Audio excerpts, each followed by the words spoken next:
Hi, this is Panzer 13. Hope you guys are having a great holiday season. I hope you're building a lot of models. Today's video is going to be on, I've been asked to do this for a while. Today's video is going to be on painting figure skin tones, faces in particular, the eyes and the face and all the tones around the face. It's one of the hardest things to do. I tell people that the little figures that I built for my dioramas are models within themselves and take actually sometimes longer than the actual armored vehicle that they're going to be next to or on or what have you. Normally I start off with a base of Tamiya XF15 flat flesh as a base, and then I paint the eyeballs Tamiya Gloss White X2. That gives you a nice surface to be able to wipe off when you get excess of the other paint on it. You just take your turpentine and you just wipe off, and it wipes off really nice. It also looks more realistic than a flat white eye. You'll see with the results and what have you. Again, this video has been coming for a long time. It's going to not probably be a short video. It's going to be in several segments. And I'm going to try to make it as short as possible and edit it at the end or what have you. Want to give a shout out to all of the people, all the new members on the IPMS Sacramento page. Come and visit us. I am a member of IPMS Sacramento. I run the Facebook page. Also, the scale models and dioramas using lights and LED page is blowing up. Extraordinary superb work there with LED and lights on models and RCs and trains and what have you. So come and visit us there. And also want to give a shout out to our other sister page, which is Soviet Russian vehicles World War II to present. And I took over that page a while back. It's also blowing up. Excellent superb work there.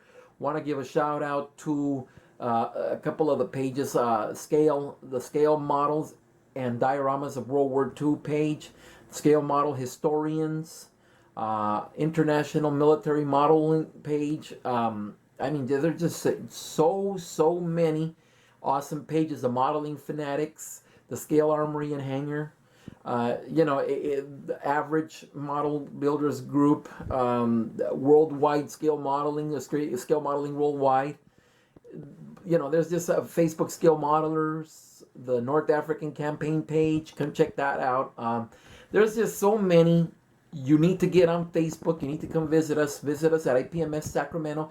And from there I post to the other pages, and you'll see the other pages advertised there and what have you, and you can veer off. Hope to see you on the page. And here's the video.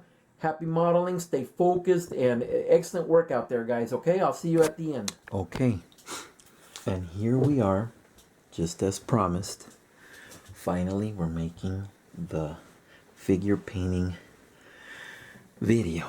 And not really uniforms. I'm talking about skin tones and faces and what have you. Now, I was saying earlier that I start off by first primering,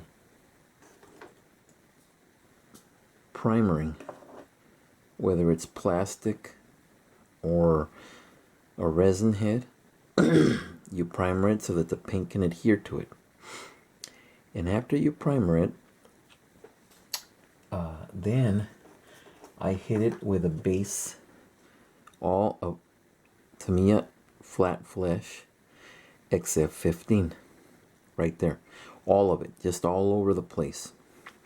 Once that has dried, I do the eyeballs in Tamiya X2 white, which is glossy, and you get a result like this. I hope this guy can Let me see if I can move light.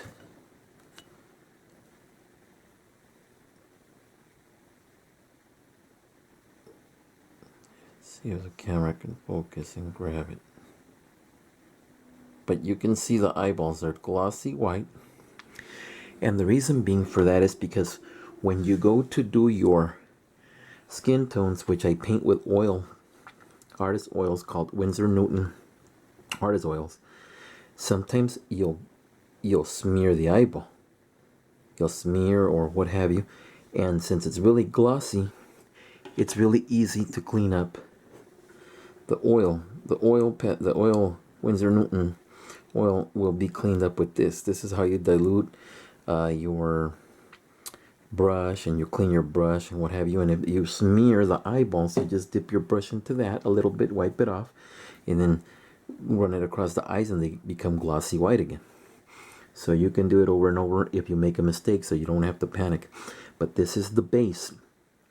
And then we proceed to use our Winsor Newton oils. Now there's 5 colors. There's 5 colors that make up any color of the spectrum. And the 2 main colors that you're going to use are going to be white and black. And so this is the Winsor Newton big tube that I bought. It's number 40, titanium white. And this tube right here is going to last me my lifetime. It's going to outlast me. I bought these paints in 1998. That was 20 years ago. And I still have them here after making dozens of dioramas and what have you. And look, it's not even halfway through the tube of white. And I'm going to show you how to mix, but right now I'm going to show you just the colors. So I use number 40 titanium white. You can use whatever number you want as long as you have a white tube. This is going to be the most used color, white and black, to darken and lighten and what have you. So you want to buy the big tube.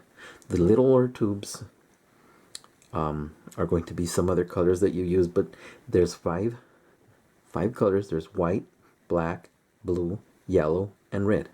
Those 5 colors make up every single color of the spectrum when mixed. So those are the only tubes you need to buy. So this is 40 white. And then this is 25 lamp black. Just they have different shades of black. I don't even know how you can distinguish it, but black is black is black. So this tube, again, these paints have been with me since 1998, and I'm not even halfway through the big tube here. And you don't have to buy Winsor Newton, but those are the ones I like. And Shep Payne mentioned them in his book Dioramas and How to Paint Figures and what have you. The next one is 67 Cobalt Blue. This is a smaller tube. Again, this one's been with me since 1998, and I'm maybe 1/4 of the way done. The blue is excellent to paint eyeballs, and you mix the blue with red to create purple, and yellow to create green, and what have you. So these 5 colors will create any color in the spectrum. And this is number 67 Cobalt Blue. Just any shade of dark blue. It doesn't have to be the same, and it will mix it. The next one is number 8 Cadmium Yellow. And these come in, it looks like Play-Doh. You'll see right now when I start mixing it and I put it out. I'm just showing you what colors I use so that you can have an idea to get your own colors. And these are oil, Winsor Newton artist oils, oil color, and they are cleaned and diluted by this turpentine, however you want to call it. Anyway, you dip your brush in there.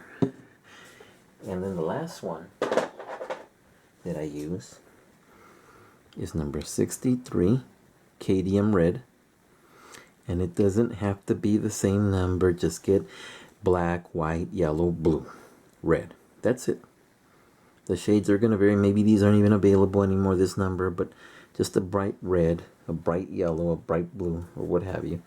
And I'll show you what it looks like. See, and you squeeze it out. You squeeze it out and it comes out like Play-Doh. Okay, and that is the 5 colors that I use to mix any color. And then, like I said, what happens is you'll do a base coat of Tamiya or whatever you want. This is what I use again. Base coat of Tamiya X15. Eyeballs go X2. You get this. Now, after you apply the Winsor Newton, this guy's just been done. I finished them. I just finished them. And you can see the different tones in his skin, his hair. Like I said, I have just finished all of the skin tones. Next, I'm going to touch up the hat, which is Tamiya XF2 flat black. That gets touched up because the oil ran up right here, but I'm going to touch it up. Then I'm going to paint the symbols here on the hat. And after that happens, after you finish with your, and you're satisfied with your skin tones, see how it's nice and shiny still because of the oil? You can see him, he's shiny because of the oil. After I finish him up, well, he's finished, I mean, but after I finish touching up the Panzer hat there, then he's going to get sealed, like I said, with Tester's Dull Coat 1260, as you can see right there. Everything gets this. My tanks, my airplanes, my figures, the faces on my figures. And after you let it dry for a day, this is the result you get. This guy's finished. Already been painted with the oils, artist oils. Already been sprayed with the testers. And next he's going to get a light wash of brown. Just very light wash of brown to kind of dull him out a little more and blend everything before I put him on the figure and on the hat. There's the body. And those are the hand tones, which you paint the same way with the Winsor Newton artist oils. That head will go on this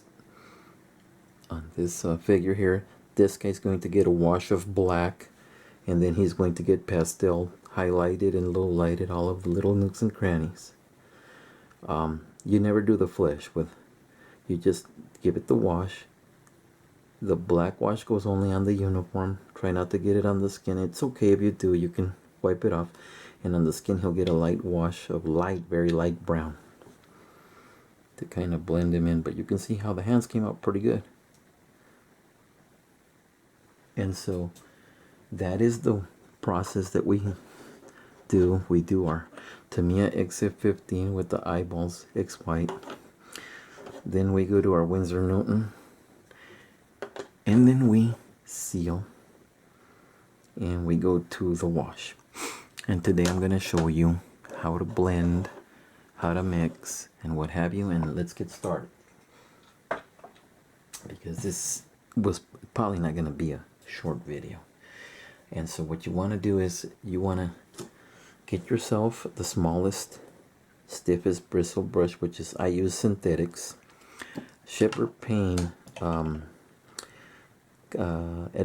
suggested using sable, which sable is very good, but the problem with that, I mean, there's no problem. There's no right or wrong, whatever you're comfortable with. But the reason I like synthetics better is because they are very stiff yet flexible, like sable. And so you can control it better. It's kind of like drawing with a pen.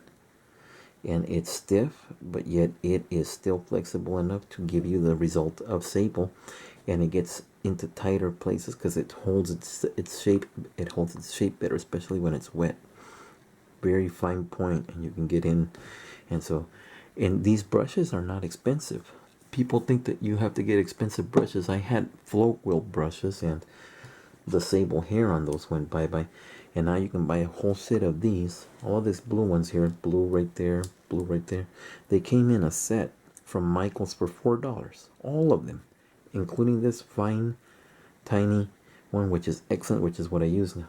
The yellow ones too. I bought the yellow ones at Michael's, and those were $5 for a set of 5. So it doesn't have to be expensive.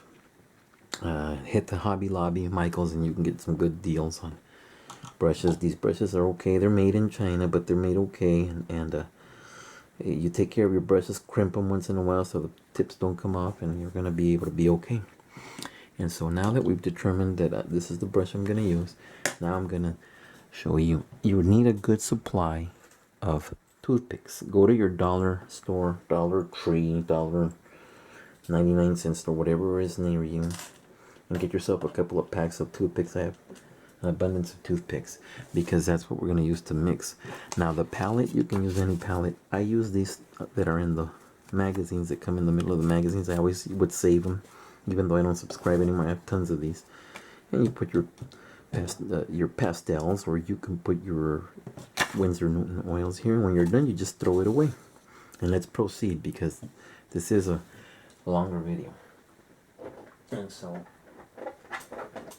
the way I set it up is I put the white, I go lighter to darker. And so I'm going to put a little dab of white. You're not going to need a lot. That's why this lasts forever. Just squeeze out a little bit like that.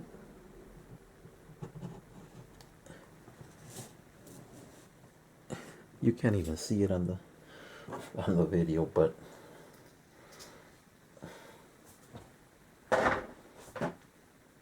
I'm going to I smudged it too much, and I'm going to gather it up. Don't worry about this gray here. This gray's from the steel, from the aluminum of the tube. It's not going to be a problem.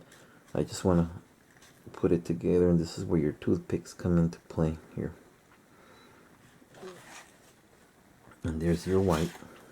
That's all you're going to need for one figure. That's actually even too much, but better to have more than less. And so the next one is going to be my yellow, lighter to darker. That's the way I do it. You don't have to do it this way, but I set up my palette like that. And so you just squeeze out just a little bit. That's it.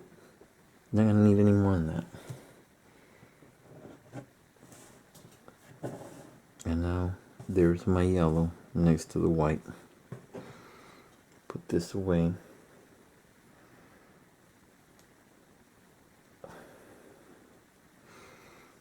And that was our yellow.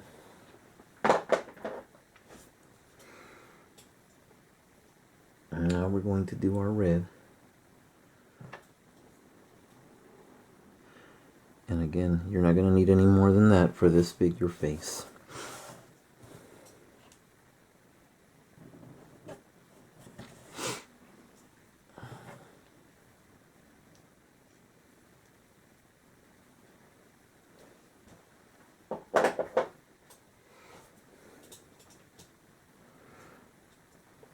And the next one is your blue. Again, you just squeeze out a little bit. See why these last forever? These things last forever. And I mean, I'm actually putting too much, because I'm trying to show you. But that's too much. But better to have more than less. And then the last one is going to be our black. And again, these tubes have been with me since 1998. And they're going to last a lifetime. I'm not going to ever need to replace maybe a couple, but there we are. there's the palette, the 5 colors that make every color. Okay, and today we're going to be doing the face and the hair and all that stuff. And then if your figure is going to be showing skin like these, then we're going to do it also. You want to do it at the same time because you're going to mix the skin tone here, and you don't want to have different skin tone here than you have on your face. So you want to do it at the same time. I've already painted him, and it's Tamiya colors that I used to paint him, the uniform and the belt, and now we're doing the face, and we're going to paint the hands. We're going to start with the face first, but first we're going to mix our color. Okay, the first color I mix is the pink orange tone, and what I do is the first color I mix is going to be orange, because you're going to deviate with the orange in the cracks. See how my skin's orange there, and so orange is going to be the predominant color that you're going to use the most on everything. And you're also going to have to mix brown, but orange is the main one, and then you're going to use brown, and then you're going to use white to tone, and we'll mix a pinkish color for the skin tone. So the first color we're going to use is red, and you just put a dab like that. I don't like to mix, but artists mix, so I use the other end so as not to get this red into that yellow. So I use the other end and I pick up some yellow, and then we proceed to just mix it to make our orange. It doesn't have to be a specific tone because all humans are different, and they're not going to be monochromatic orange toned or dark or what have you. When you're doing North Africa figures, you're going to use a lot of browns and predominantly mix brown tone in there, and we're gonna make that too because that's going to be necessary. But this is our orange. We've already mixed it. You can barely tell the difference between the red and the orange, but there is a difference. You want to put the bulk more toward the middle, and then grab from that bulk, and we'll mix some brown here to get us a mix there. But you want to leave some clean part of the color so that it doesn't interact with the other colors if you just need to tone or what have you. So we mixed our orange there. Next we're going to mix our brown, and the color that makes brown is red and black. And so you take some of your black. You don't have to mix a lot of brown because we're not going to be using a lot of brown, which, you know, it is what it is. There's the predominant black, which is going to be the predominant color in brown. And then you take your red. It doesn't have to be a measurement, just if you need more you can get more red, and then you just mix it. See, and now that's still too dark, and so I'm going to put a lot more red in it to make it more brown. That's very, very dark. So we're going to get more red. We'll get a new toothpick. I get a new toothpick because I don't want to mix that into that. And so get a lot more red and mix it till it gives us our brown. There we go. We're going to brown now.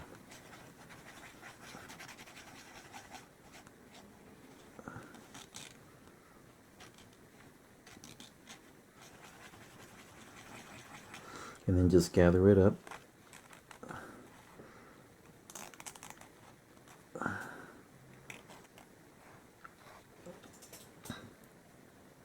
And we got red. I think we need a little bit more red, just because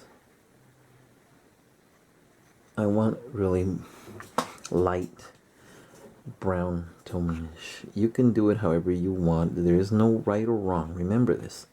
There's no right or wrong. What's comfortable for you might not be comfortable for me. What's good for you and the result might not be good for me. That doesn't make me right, you wrong, you right, me wrong. There is no right or wrong. Now, if you're going to paint them purple with yellow eyeballs, then yeah. But if you're in the ballpark and it's a human being, all humans are different colors. And there's our brown. Okay, so we made our deep orange and our brown. Next, we're going to mix our skin color. And what we're going to use for our skin color is going to be, now I have to hold it in a different place, is going to be our white here.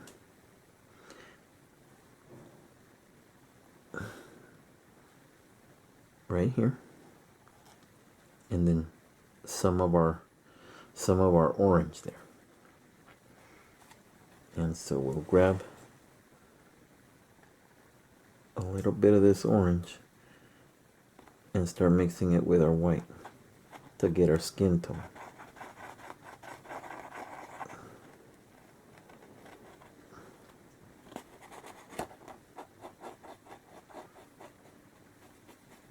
Now I'm working for the camera. Normally I'm not doing it at this angle. I'm doing it up flat on the table, but I want you to be able to see how this is done. And you can see that our pinkish orange skin tone is almost finished.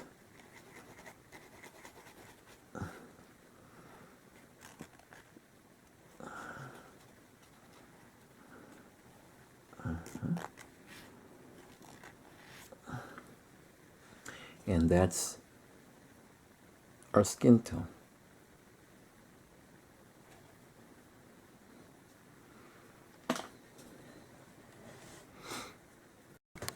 Okay, so now what we're going to do is we're going to dip our brush in our solution here, just a little bit. Have an abundance of napkins, guys. I go to the restaurant, I stock up on napkins. And now what we're going to do is we're going to mix our dark color for all of the nooks and crannies. And what we're going to do is we're going to grab a little bit of brown here. You just smudge your brush, and on the edge of this orange you proceed to mix it.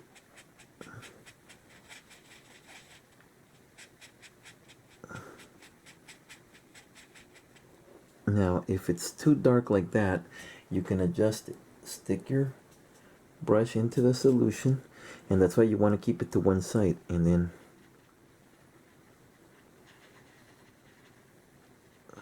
let it become liquidy like that. Clean the brush thoroughly. Just barely traces of the last color.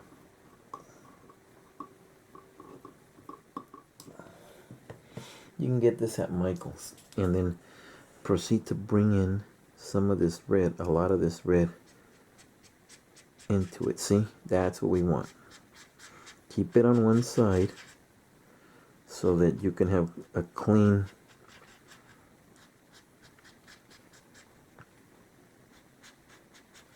place to grab the orange if you need just the orange. And that's the tone that I'm going to use for my dark tones. Okay?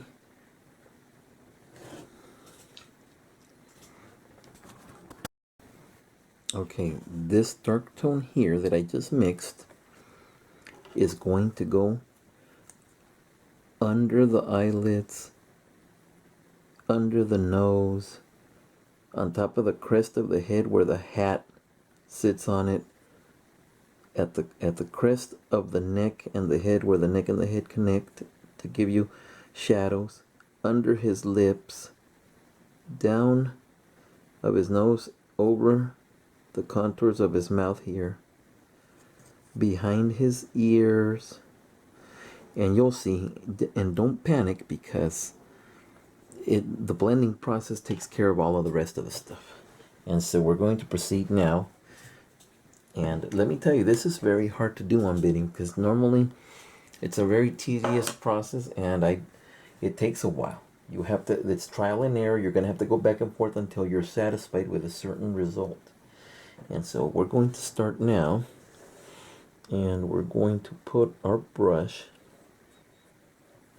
There is no right or wrong as to, 2 strokes of black to, no. Just flatten out your brush and proceed to go under the eyeballs. See how you get that nice shadow under the eyeballs? And this is the first color that gets put on the figure. The dark tone here that you make.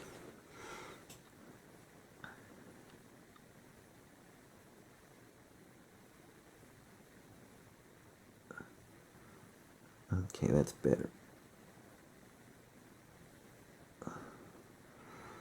Under the eyeballs.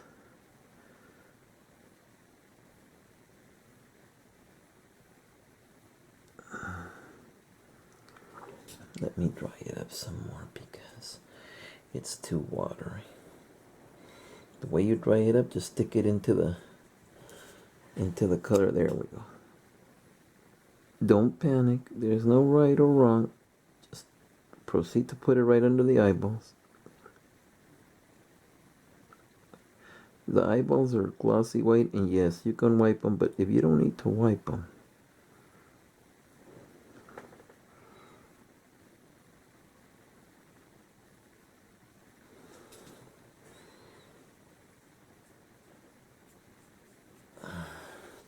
all up on top of the crest of the head here.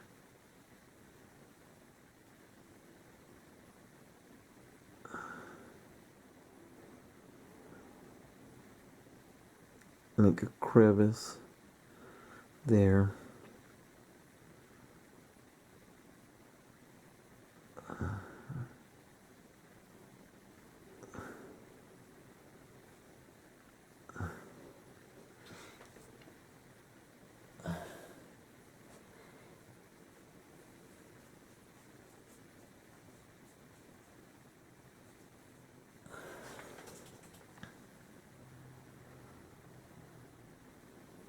Don't panic. It's okay. Just put it wherever there's little nooks and crevices, because that's going to give you your shadow.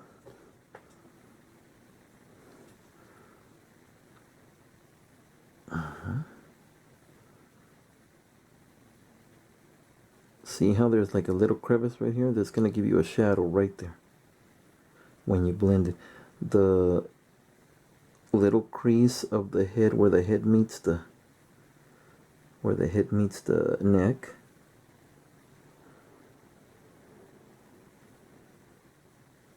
and behind the ears there's shadow.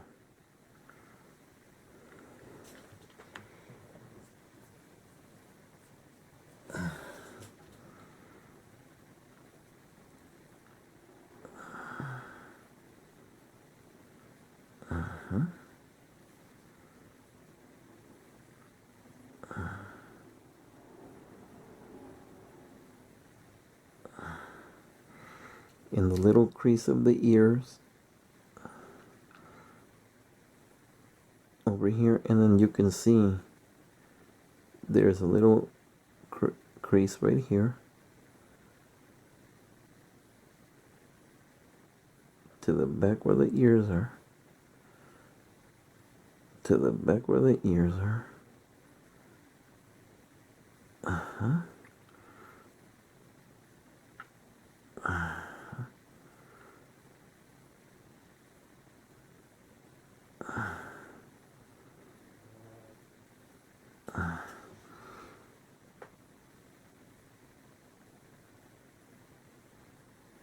And so that's the first color that goes on our figure. What I'm going to do is I'm going to put in some more brown because I didn't make enough brown. So I'm going to Bring in some brown from here. Put them right here.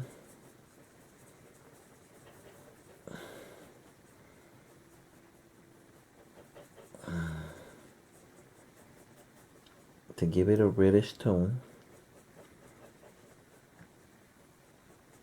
Again, keep your dark on one side and then light on the other side so that you can adjust.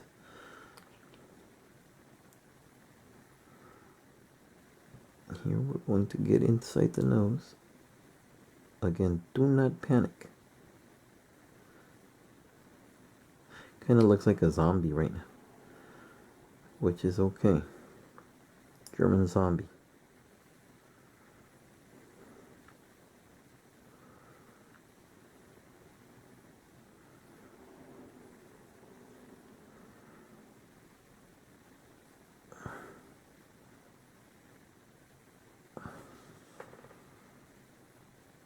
And that is the first step that we do.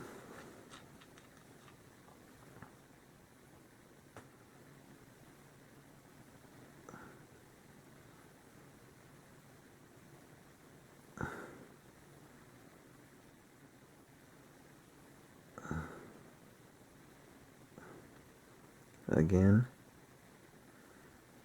if you go on the eyeballs, don't panic, because that's why they're glossy white, so that we can wipe off whatever excess there is. This is going to be the hair here, and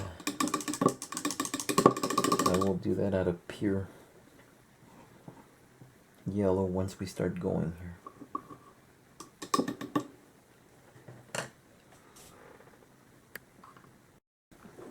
Okay, so now we're going to proceed to put our skin tone on him.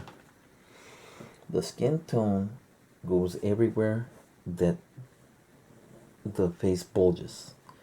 Where the dark goes in the crevices, creases, this goes on the bulges. And you put your brush in there. Don't be scared. The tone is your friend. And you proceed to put it everywhere, and don't be scared, because the blending process, everywhere that the face bulges,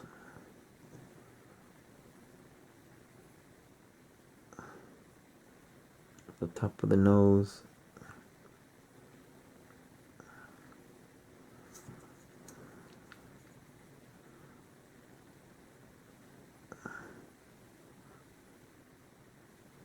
everywhere that the face bulges.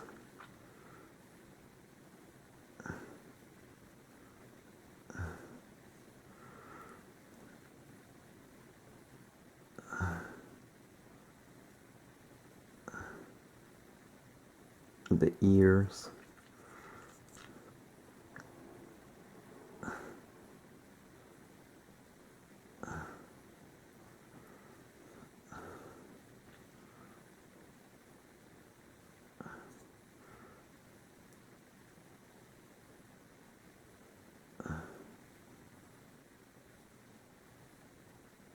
The top of the mouth.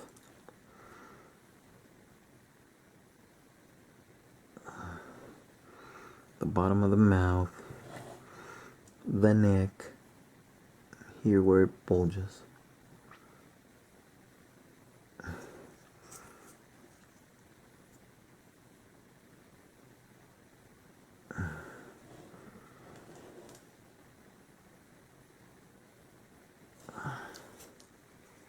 Let me take the clip off.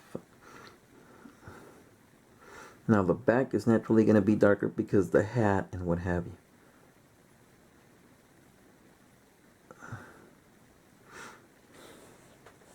So you clean up your brush.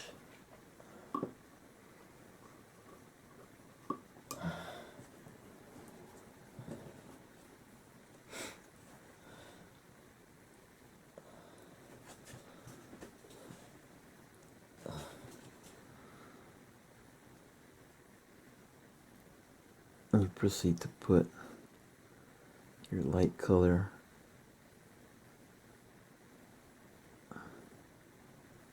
Again, if you get it all messy, don't worry, because this is just the first blending process, and then we're going to really get crazy. And so that's the initial application. And you go to clean your brush. Next is the blending.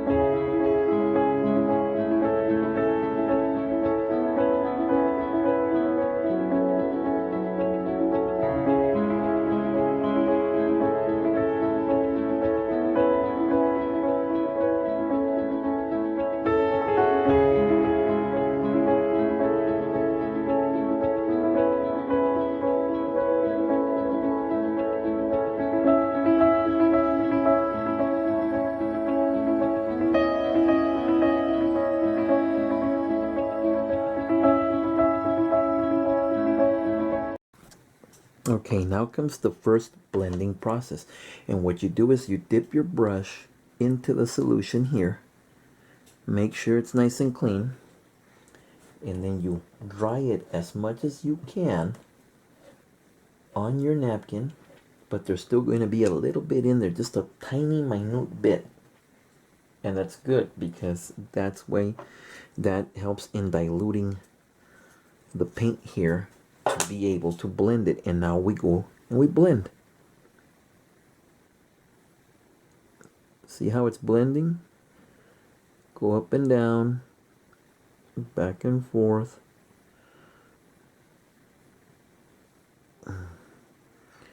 Back and forth, up and down.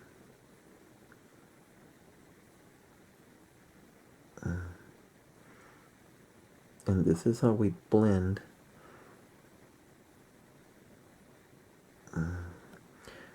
Don't worry, it's all part of the deal here. Don't panic. And you start just going back and forth. Careful not to go on the eyes. Clean off the brush if it gets to too much.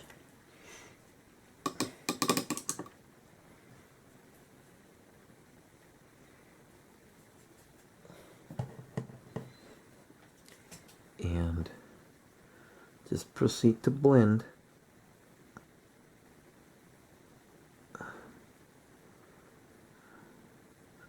Remember that the dark parts pull from the dark parts.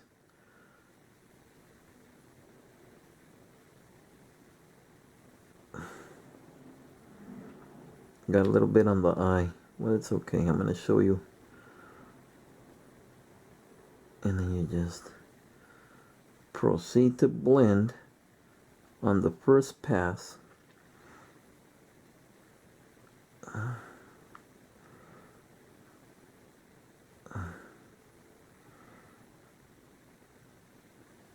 And it's all about blending. Don't be panicking. Don't panic.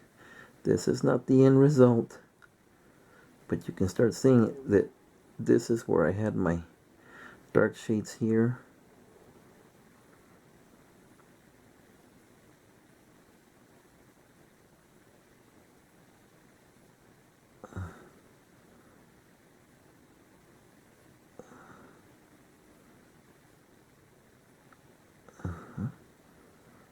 Beautiful.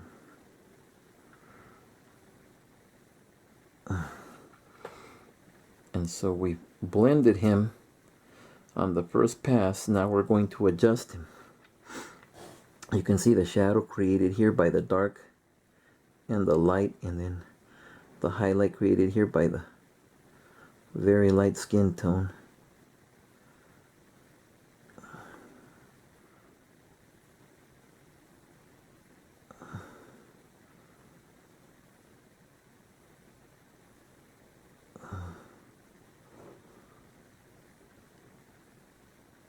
That's the first pass, gentlemen, ladies and gentlemen.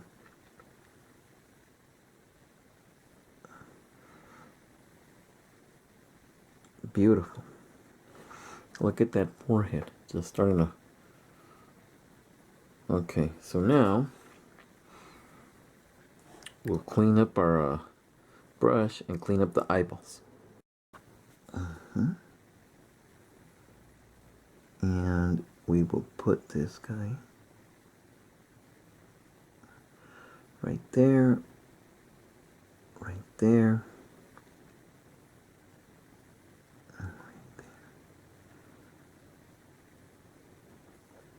right there, right there, right there,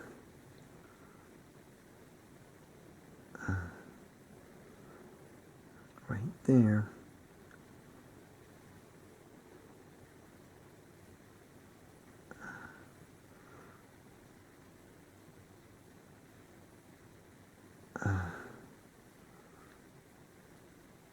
follow the contour here.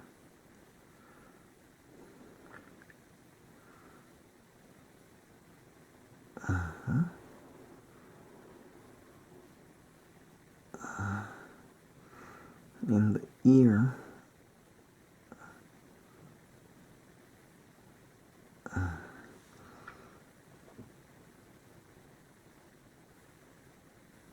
Okay.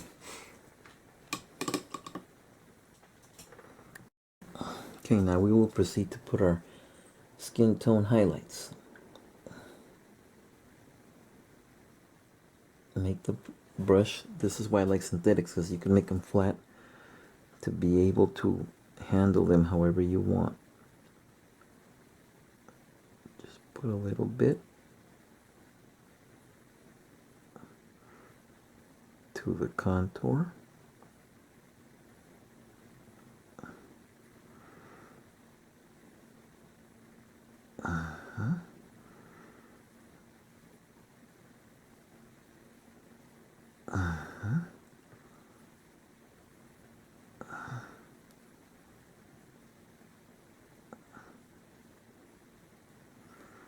Put a little bit to the contour.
Okay, so now that we've done our application, now we're going to proceed to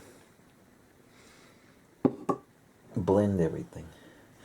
And again, we wet our brush just enough, and then we dry it with just enough residue,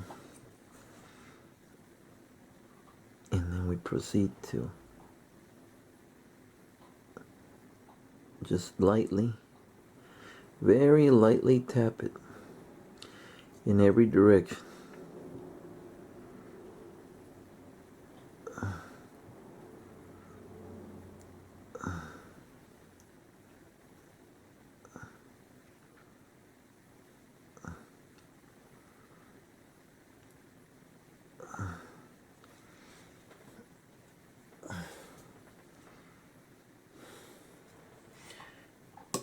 Wash it again. Dry it. And again, move it in every direction.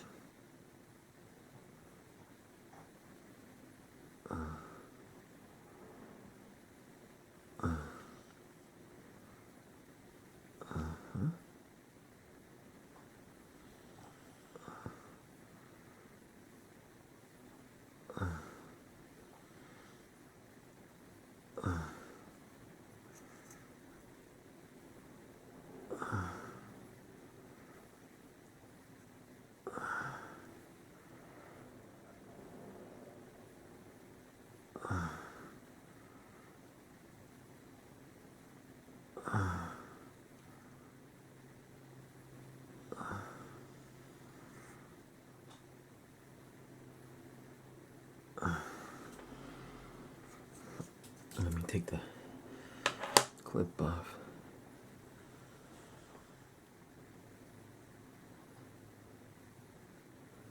You can see how it's already starting to look real nice here.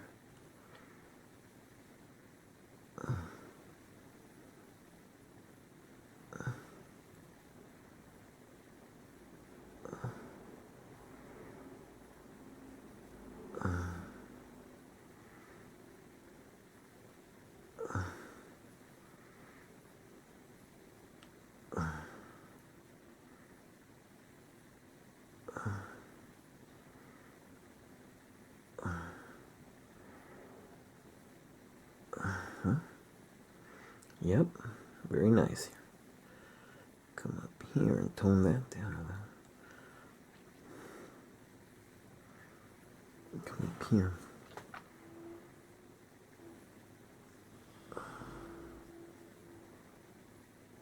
You can start seeing the highlights of the face with our first blend job here. And now we're going to start toning him to our desired effect. Like I said, it's trial and error, and you have to keep going.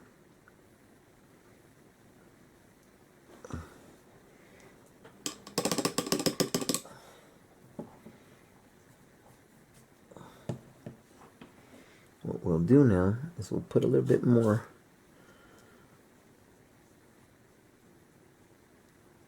just barely getting into our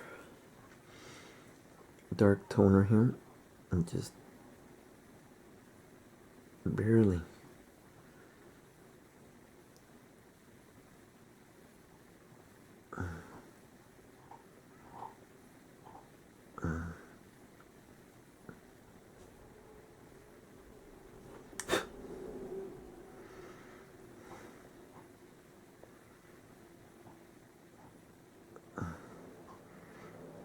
Toning the areas where there's recess.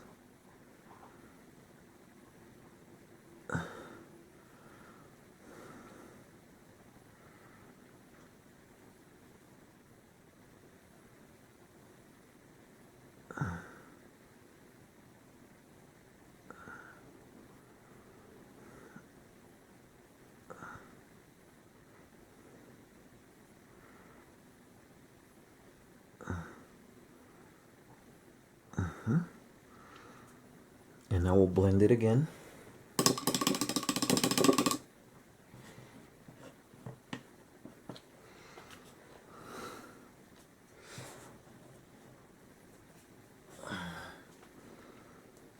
Just enough to have some on there, but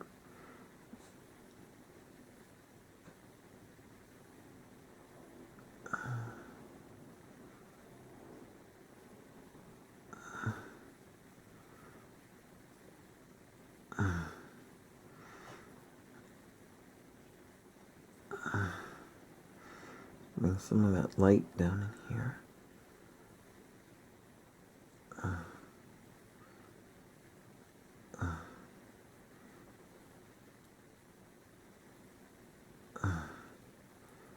And now we're going to proceed with our final.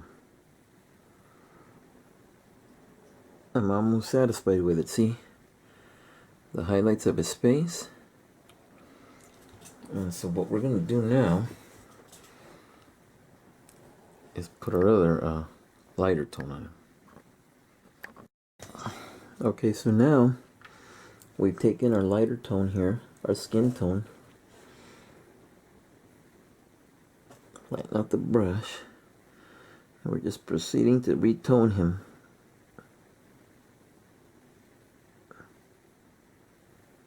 Where we want.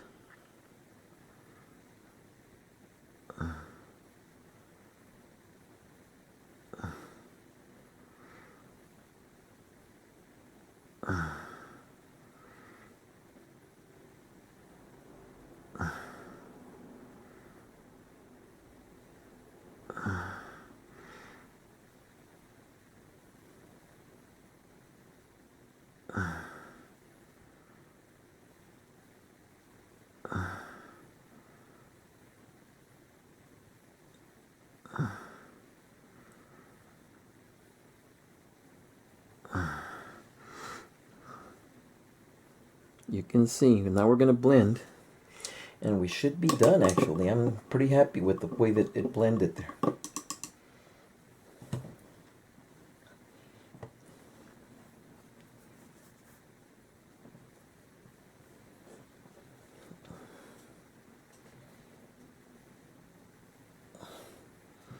And now we proceed to barely lightly tap it.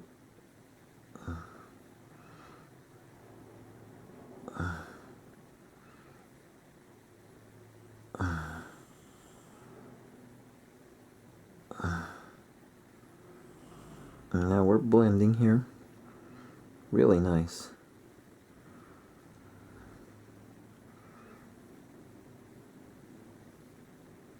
Just barely tap it.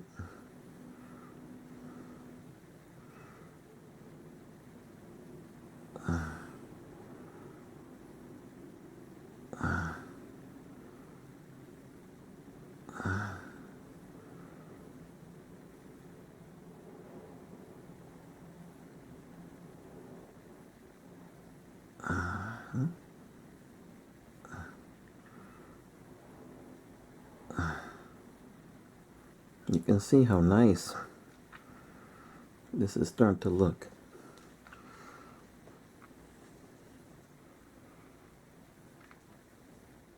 I think we're going to be done with this blend job already.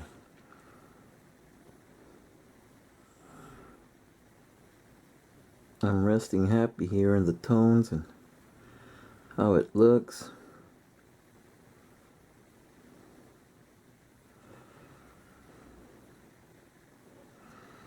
I like that look, see? It's nice and serious.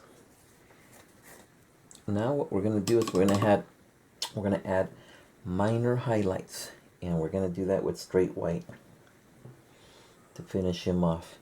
And what you do is you just dip your brush into the white there, make sure it gets enough, and then make it flat. Stroke and stroke and stroke until your brush is pretty flat. And then we're going to just add very minute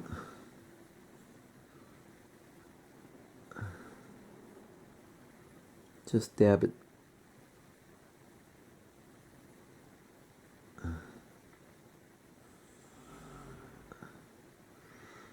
Just dab it.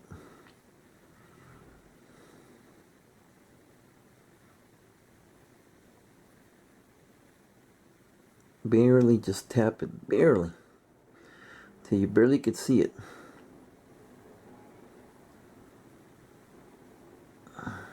Went too much there.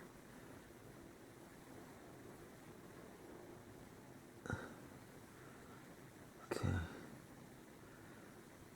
I'll show you how to fix that. Just barely tap it.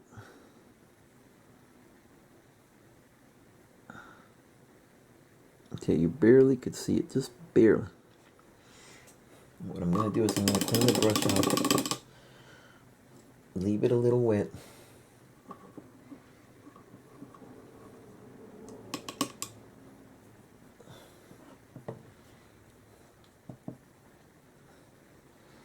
And clean it off. Just a little bit.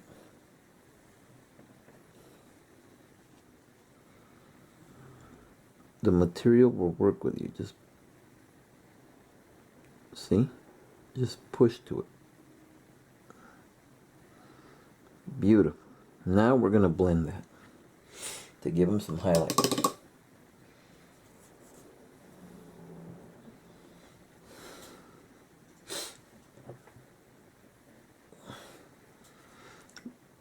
And you just barely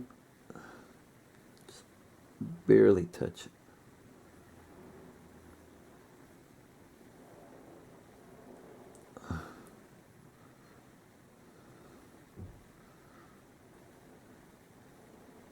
Yeah, see?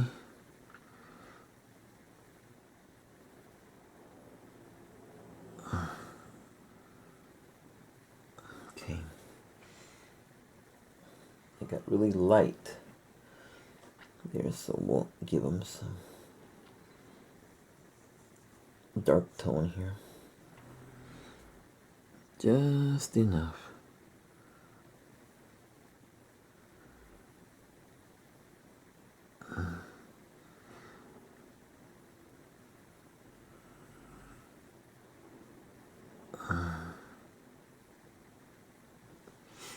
And now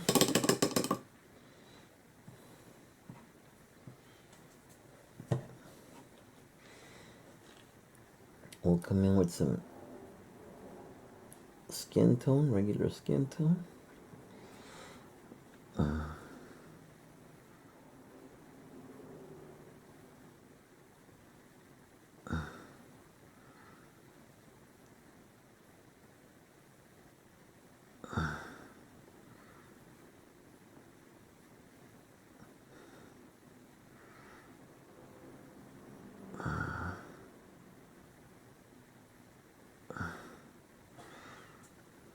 To give him that upper lip, we're going to blend that.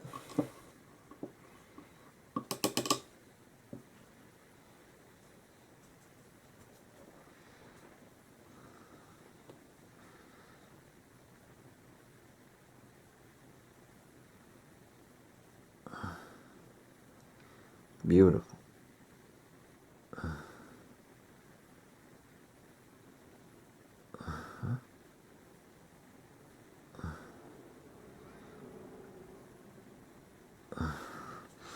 And there he is. I'm pretty happy with him. So now we're going to do the mouth, the lips.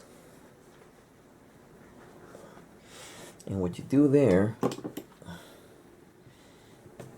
is you get into your brown,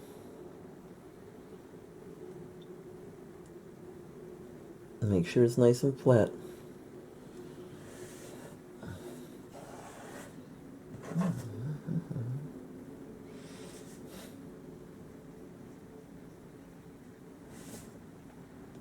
Sure it's nice and flat. Barely touch it inside.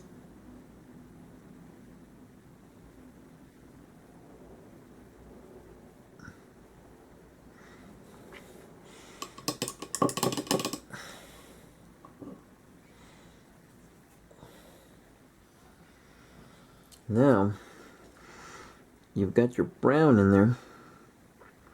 And what you're going to do is spread it into the lips like that. Spread it into the lips. Don't panic. Clean your brush. Clean the excess up, bottom to the top.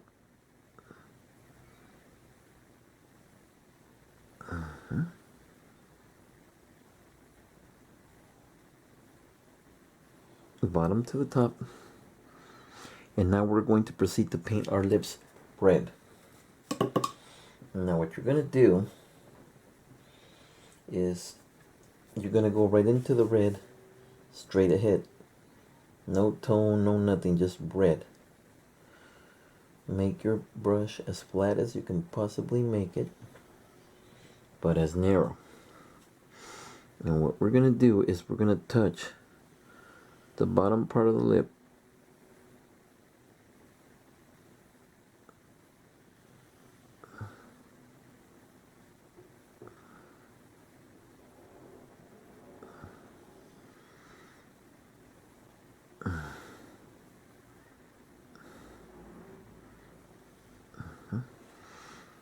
the bottom part of the lip.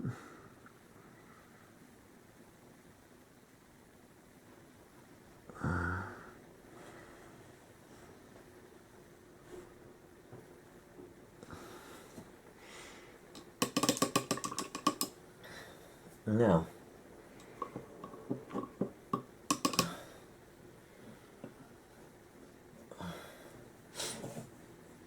we get into our toner here.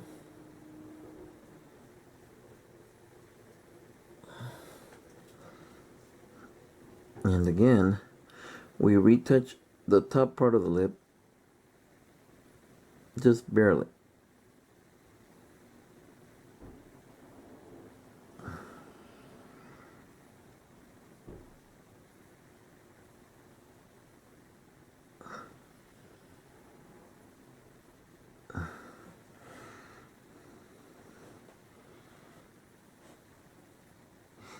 And now,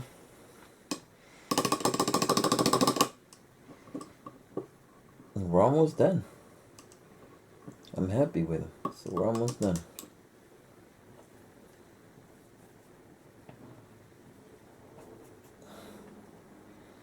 We're going to blend the top part of the lip. Just blend it so that you can't see that obvious highlight there.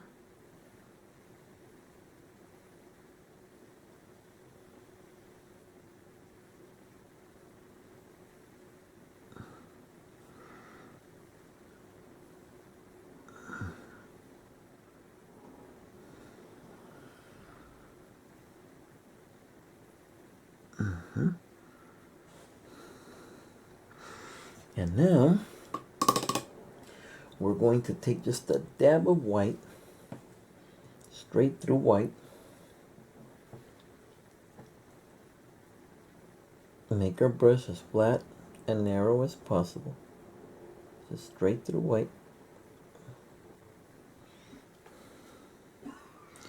And barely touch the bottom lip, the most outer part of the red.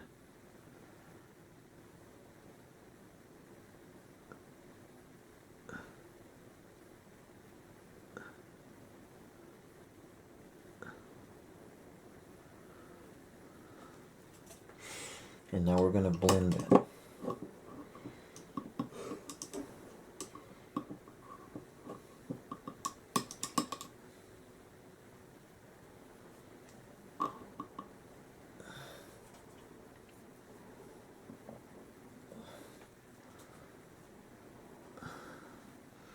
Now we're going to blend the red.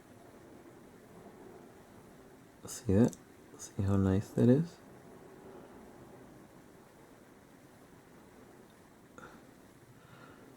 And it looks like a more natural mouth there.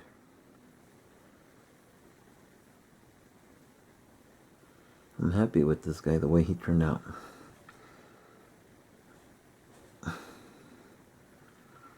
And so now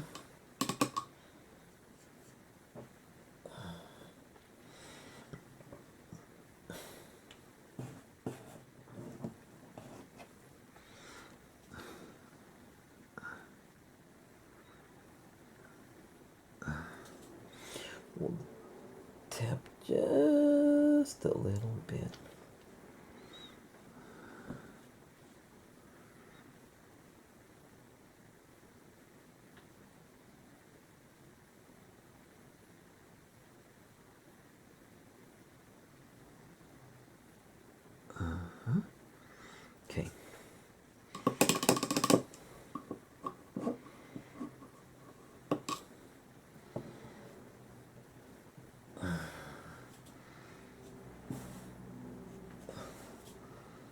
And now we'll just blend that top part.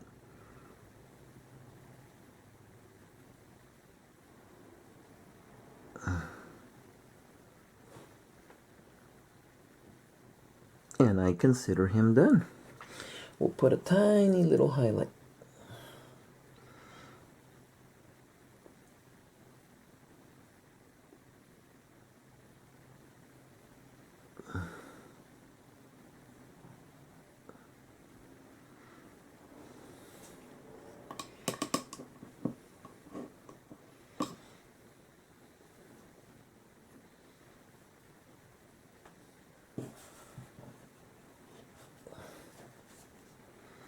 And I consider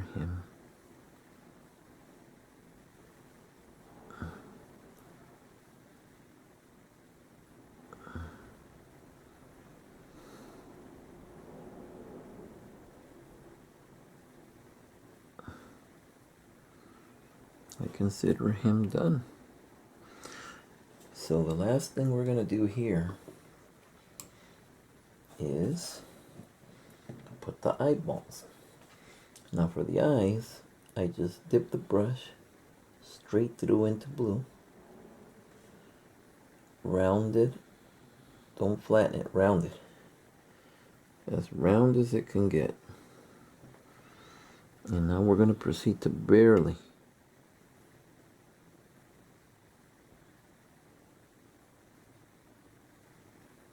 tap the eyeballs.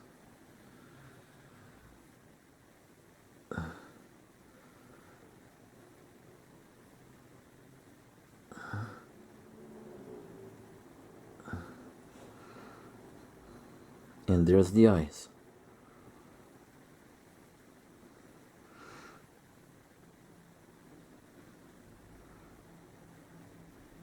Beautiful. Excellent. That's what we want. Oh wait, I forgot the hair. Okay, we got to do the hair. Okay, no problem. Getting overzealous here to get finished. And the hair, I'm going to make him blonde. So I'm going to do straight through yellow on the hair. Just barely tapping him lightly and then heavier at the top. Lightly at the bottom and heavier at the top.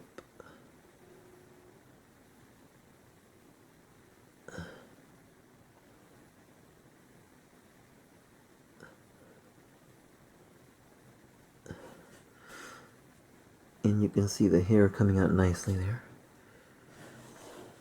And we'll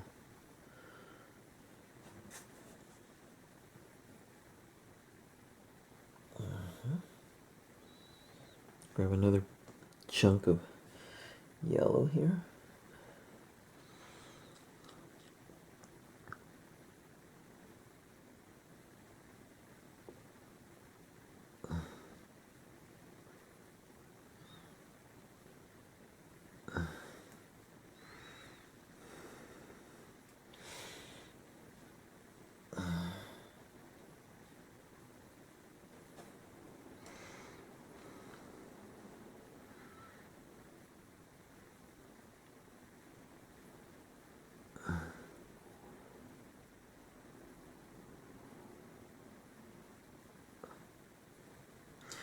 The more darker to the top, the lighter to the top, darker to the bottom.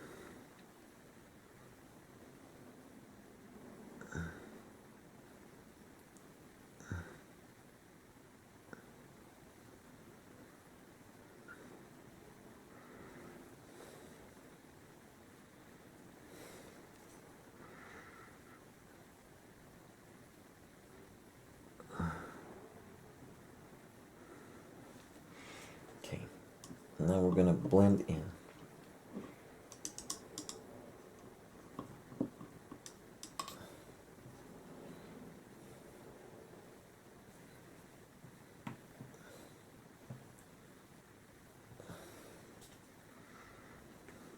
Blend in the ear where it grab the ear.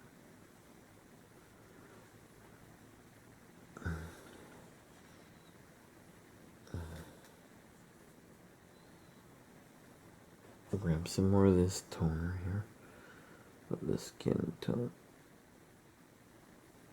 and proceed. Okay.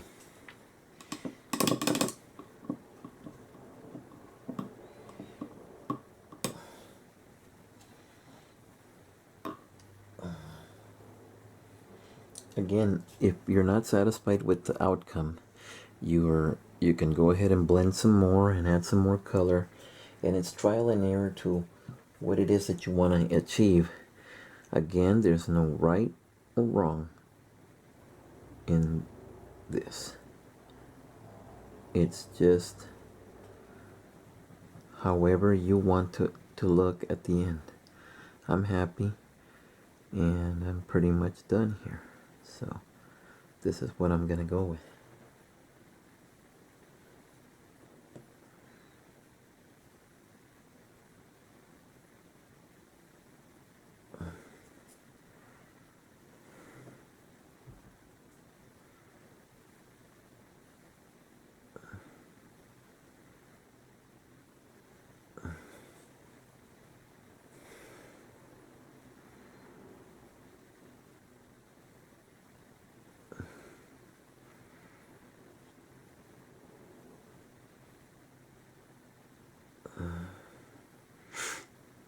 Okay, and there we are. Now we're going to do the hands on the figure.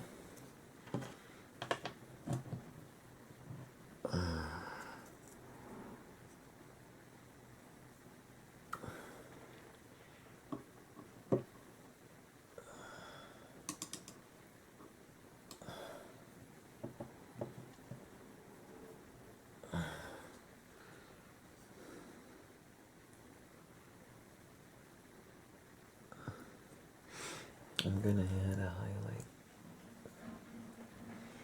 because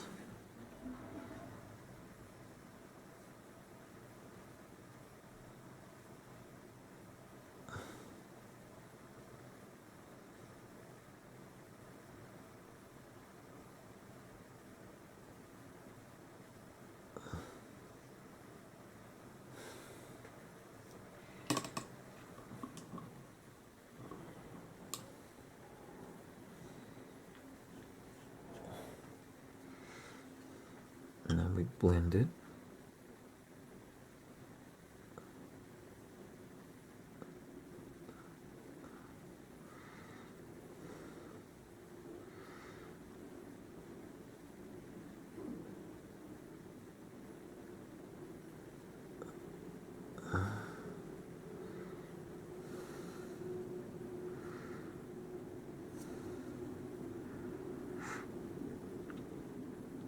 And there it is. I'm pretty happy with it.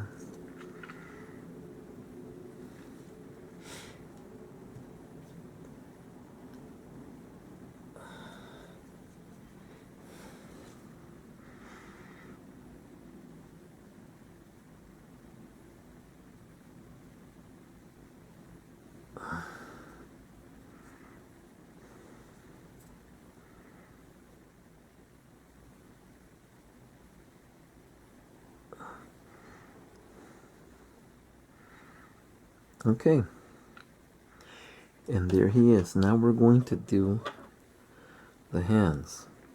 The hands are pretty easy. What you do is you dip your brush and clean it, and then you grab some of your brown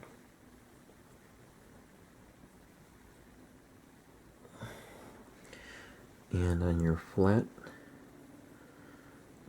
brush, go into all the little cracks.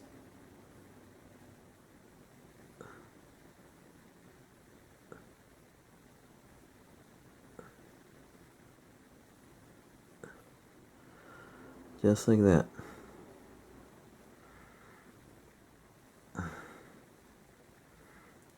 And then at the cup, where the cup is, to give it shadow.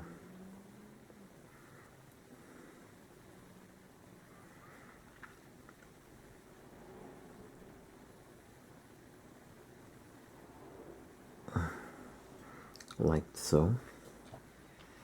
And now we do the other hand.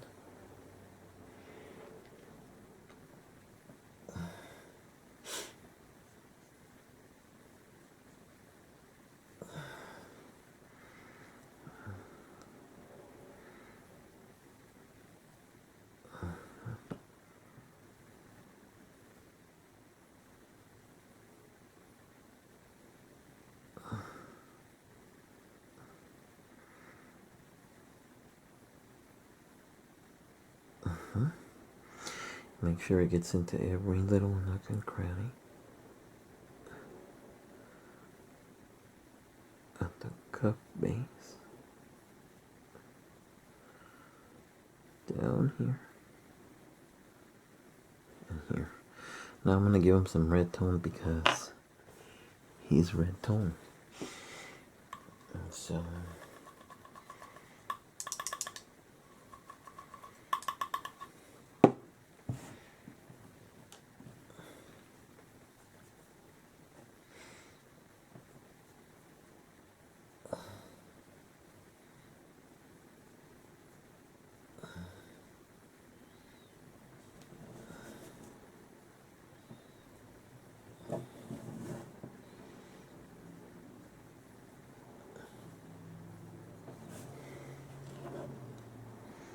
and proceed to give him some red tone.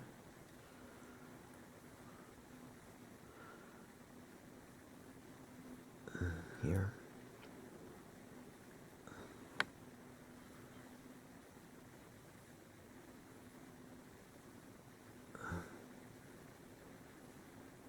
Here. And here. Also on this hand.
Okay, I proceeded to now douse the hands with the skin tone, and what you're going to do is just going to start blending it.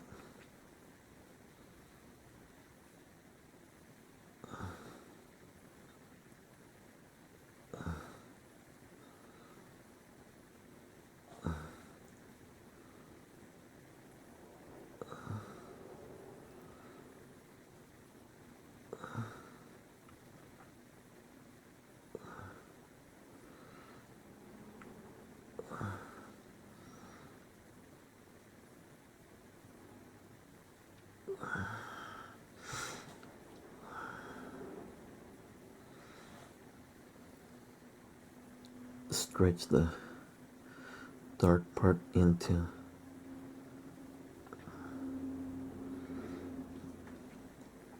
Wash off your brush.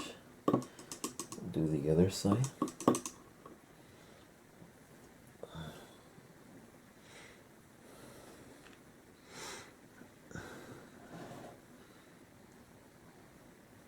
Bring in this part this way.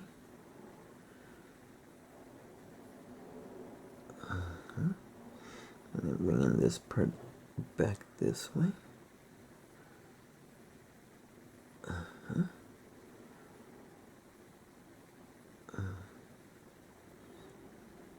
And then back. And then what we're going to do is we're going to hit it again with some red toner.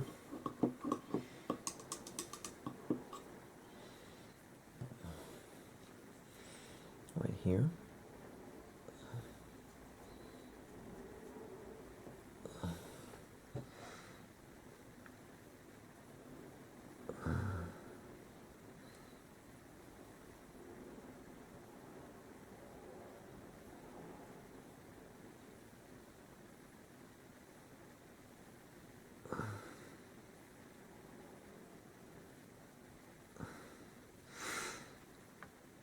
This one.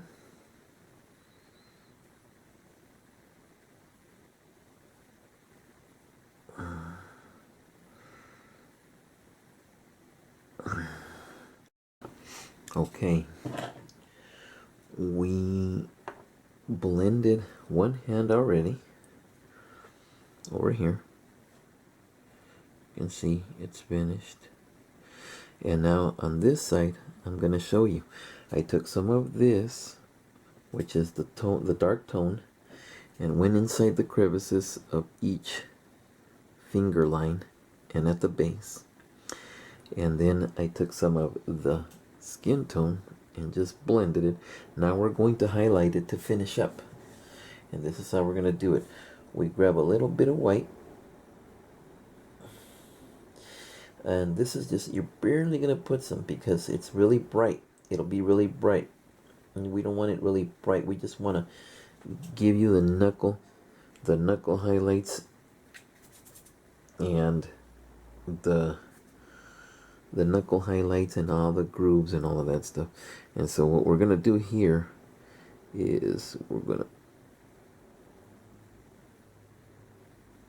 tap it lightly there at the edge of every knuckle.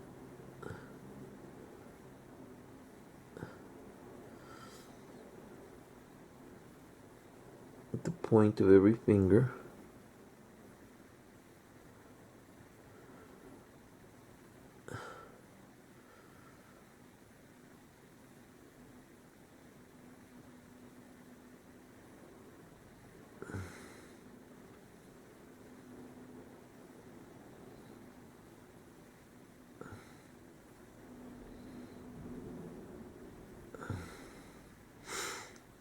And right in the middle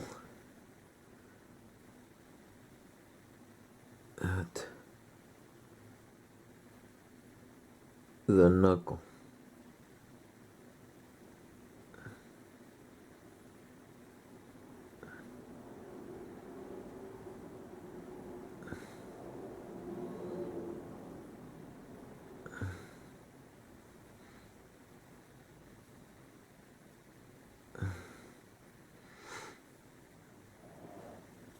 Now we're going to blend it.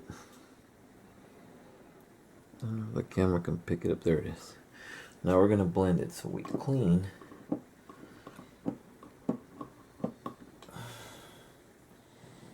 our brush and we dry it as thoroughly as possible without hardly any of this stuff on it. And then you just proceed to brush back lightly. Brush back and forth lightly.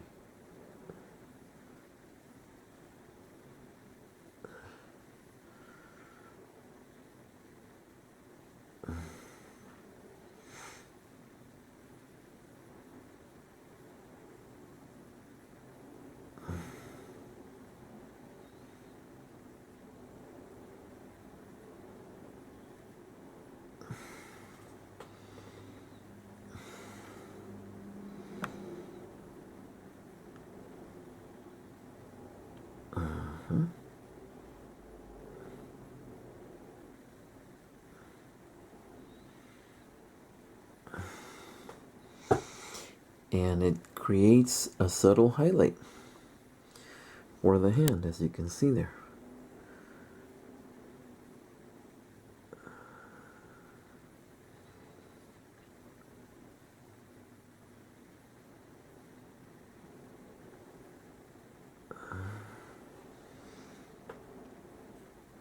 And we're done.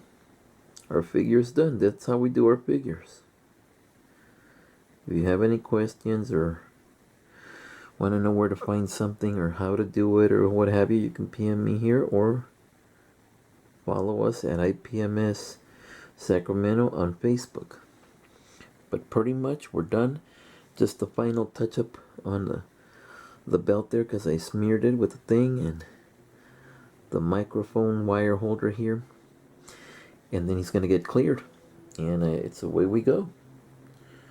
And there we are. Our figure is done. This is how I paint figures, their faces, their skin tones. They've been asking me to do this video for a long time, and well, there you have it. This is the palette I used, and here again is the finished face that goes to that figure.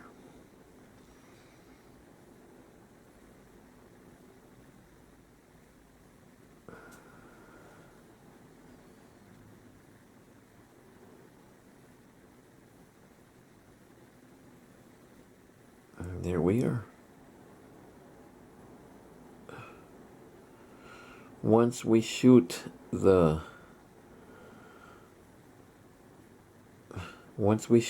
clear on it, it'll blend better, and then once we give it the wash, it'll finish it up.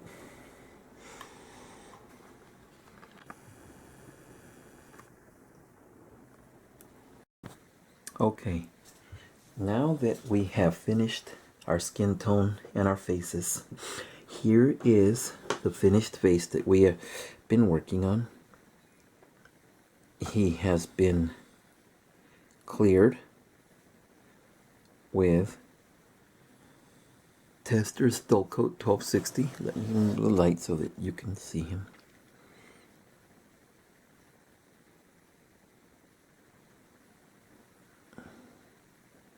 And next he's going to get a wash of brown, a very light wash of brown, then ending with Tamiya XF15 Flat Flesh light wash also. That will make it completely dull and make it more feasible to look more realistic, even though he's pretty good now. The dull coat has dried 2 days, and that one's pretty good now. In the meantime, I finished the Tiger Commander, and he has not been cleared, and he's about to get cleared in a little bit. Now, at the same time, I'm gonna go and I'm going to do the whole body on the figure. And what this figure will get, actually every figure gets, is the lightest shade of gray wash I can get. I can have whatever the lightest shade of gray you have available. That's what you do, a very light wash on it. Maybe a couple of drops in there, which will make it fade a little. But what it really will do is hold the pastel once you hit it, and when you hit it with the pastel will finish fading it to look like cloth. It'll get a wash of light brown here and flesh also on the hands to match the face here. This is the commander for the Switch and Loathing, which is the one we've been working on camera, which is this head, and he's going to get a wash of gray also. Light wash of gray, and then he's going to get a light wash of brown and flesh on his hands. And you can see he's finished, he's been sprayed, and he's been dried. And what, again, the wash is going to do, it's going to hold the pastels once we hit it with pastels to bring up all the highlights and lowlights and what have you. And I'm going to show you how I do it here today. This is what we're going to do right now, the wash on these figures. And so what we're going to do is, I already have my water. The first wash that we're going to do is the lightest, which is going to be the light gray on the bodies. And for that wash, I'm going to be using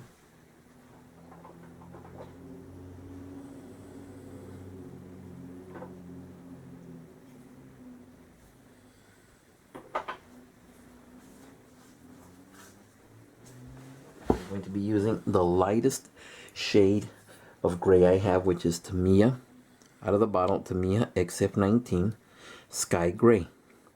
And it's very, very light. Very, very light out of the bottle. And so what I'm going to do is I'm going to shake it because it's all settled at the bottom.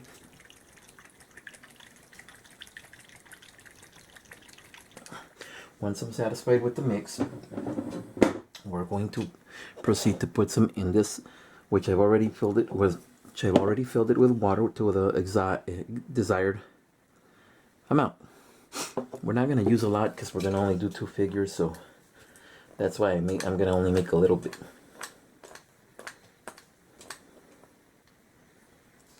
Okay, now that we have that open, what we're going to do is we're going to take a brush, which is going to be this brush that I'm going to use for the wash. It's synthetic. Normally I use sable, but I feel that these synthetics are doing the trick enough, and the sables are, since they're 20 years old, they're really at the end of their life, so I'm going to get new ones, which I mostly paint with synthetics anyway. And what I'm doing here is, you can see I'm just picking up paint. Doesn't matter what amount, just to the desired effect. I'm going to show you it's still kind of translucent, so I'm going to give it a little bit more paint to make it just a little bit heavier. And you clean off the water, and again, you pick up the paint from the cap here. No need to dip it in the bottle. And you proceed to put it in there, and now it's to the desired effect that I want. And now we're going to proceed to wash with this shade. We're going to wash the body figure and the body of that figure. And what this is going to do is give you a faded look. Not all the way, but a good faded look. And it will hold the pastels, which will really give you a faded look. Now, this guy here, I taped him to a business card. And so we're going to do him first. The other guy, since he's not on any card and he's got an awkward shape, you do one side first and then the other. This guy, you start off from the top to the bottom. And put it on as much as you can. There is no right or wrong. Just douse it. Mix it every time you go in there, because you want to make sure that the color is in the water. And at first it's going to bead because of the freshness of the 1260 testers. It's going to bead. The first coat will bead. Always don't panic. Let that dry and then hit it again. That's all. It's not a big deal. Nothing is. It's just modeling. You don't need to panic. There's no need to panic. There's always a fix for everything, and we're showing you how to do it. If you get a little bit on the hands, it's okay. See how it beads? It just beads at first. And so you want to put it on heavily so that it absorbs into the clear, and then the clear will take it, because it beads at first. It just beads. And so you got to let the first coat, dry up before you hit it with the next coat. Again, if you get a little bit on the hands, it's okay. There's no right or wrong. We're going to hit it with a wash of brown anyway, so it doesn't matter. But, yeah. And also remember, this part here will not be seen. It's going to be inside the vehicle. You're trying to do it uniformly in case people look down on it or whatever, but the main focus is going to be above these hands, because these hands are on the top of the vehicle. And so you really want to make it happen up here. If at the bottom, don't panic, it's the bottom, and it's not really going to be seen, because judges rarely look in there. I mean, yeah, at the nationals or whatever, but if you're doing it for contest, don't worry. There is no right or wrong. Remember that. There's no right or wrong. Show me a uniform that weathers evenly everywhere, and I'll tell you again where you're coming from, because that does not exist. Nothing of that exists. Everything used in warfare and in the military does not fade or weather equally. Every single vehicle, every single uniform, there just is no right or wrong. And that's what you have to remember. Okay, that guy's pretty much done. So what we're going to do, put him over here, and then we're going to proceed to do our cable wagon driver. And what we're going to do is we're going to do the back first, because the back is really not going to even be seen, since he's going to be sitting down in the vehicle. All of this does not get seen, so we're going to just do it really quick and lightly.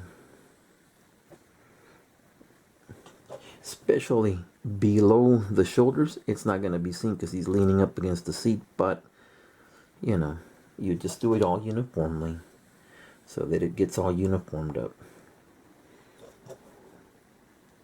And put it on heavily. It doesn't matter. There is no right or wrong. It's not going to look uneven, and even if it does, so what? Put it on heavily, like so. And you can do the back part of this boot. Once you set them down, then you can do the other boot. Again, this parts here will be resting on the vehicle, and you won't see them that much, but you still want to, uniform it and do it. Again, if you get a little bit on the hand, it's alright. We're going to hit the hands with brown, so it doesn't matter. Notice how I didn't even paint here, because here is going to be right on the door. So you always want to save time. Always take a look at how your figure will be sitting, or your model, or whatever, and don't do parts that you don't need to do. That nobody's ever going to see that. It's going to be on the door, so I didn't even paint it to take time to paint it, to waste time to paint it, to when you can be doing it quicker. I'm about quicker, cheaper, faster, and let's get the next one going so you don't lose your mojo. I hear a lot of people on Facebook, oh, I lost my mojo. Oh, this, yeah, I lose my mojo too sometimes. And then I look at a subject that I want to build, and I get into it, and sometimes I'll get away from the bench here for about 3, 4, 5 days, especially after I've completed a model, because you get a little burned out. But I mean, I just love building models, and I get right back into it. I was just born to do this stuff. I don't know why, but I just love it. And I love the hobby, and I love helping people out. I wish I had YouTube and Facebook and all of the access to the great modelers when I was coming up, because there was nobody to help me. My father got me into models, but he was into cars, and he was into it really briefly, and then he just stuck to work and never got back into it. He still gets amazed at my work and stuff, and I tell him, that I'm going to be better than you, and my kids are going to be better than me. And that's the whole goal. Okay, this guy's drying up, and now we're going to really hit him to dull him out. Everything went to the bottom, so you can actually grab it from the bottom and put it back. Like so. And use the same the same wash, because it's all at the bottom. You might even want to hold them upside down for a little bit so that the wash accumulates at the top and starts drying up. Sometimes I'll hold it against the light here, because my light bulb is hot, and then it dries it up for me, which is probably what I'm going to do right now so that we can hurry up.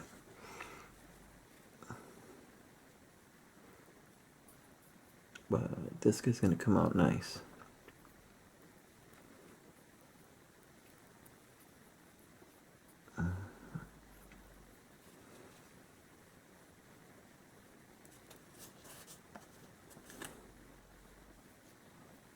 You can see now the clear starting to really take it evenly.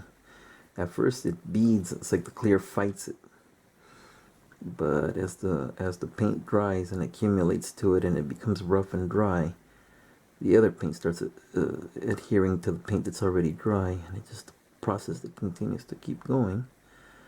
And gives you a very realistic result in the end. Like if you get a lot of wash here, you know, you want to, like the black on the belt, you want to get it away from that, because you don't really want to have the belt looking like it's really faded like crazy, because the belts didn't get really faded like crazy. But again, it's starting to take it real nice and even.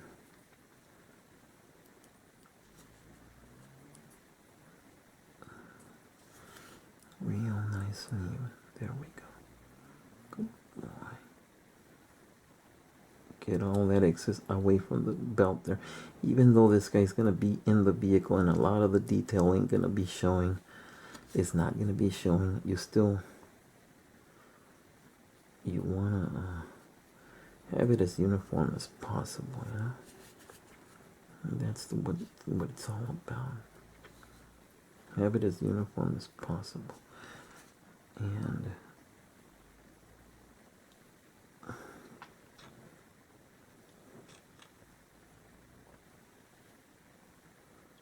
that's how we're going to do our figure here. The microphone wire holder here will be painted after all the washes, because that goes gloss black. And I'll paint it after, and then just weather it really simply by itself. Okay,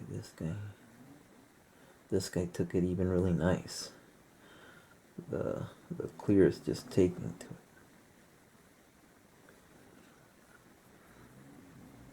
Since I really recently did this guy, he's still a little fresh, so he's fighting it, but he's starting to take it evenly. You can see up here, he's trying to take it even. Okay. I think this guy's going to be okay now. And what we're going to do is we're going to grab this guy here and actually grab him from this boot, since it's going to be inside the vehicle and hardly show, and we're going to proceed to give him the wash. Like again, if you get it on the hands, it doesn't matter. We're going to hit the hands with brown and flesh. Again, right now what we're concerned about is to get this guy all done up so we can move on to our faces and the heads of the figures. This is going to be able to give it the pastel effects later to make it look like cloth.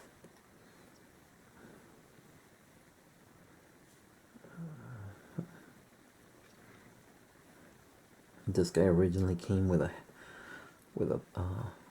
Panzer hat, but I'm gonna have a helmet since he's going to be the driver of the Cuba wagon in my CeeLo diorama, who's waiting for the high-ranking officer to come back from his talk.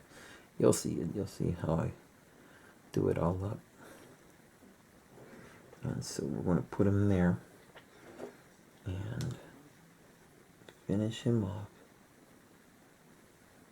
Finish him off.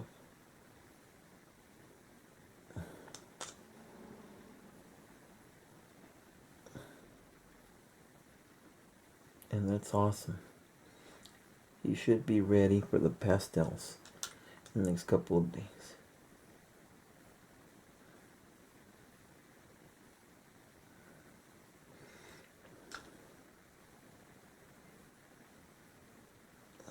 Okay, so the faces are next.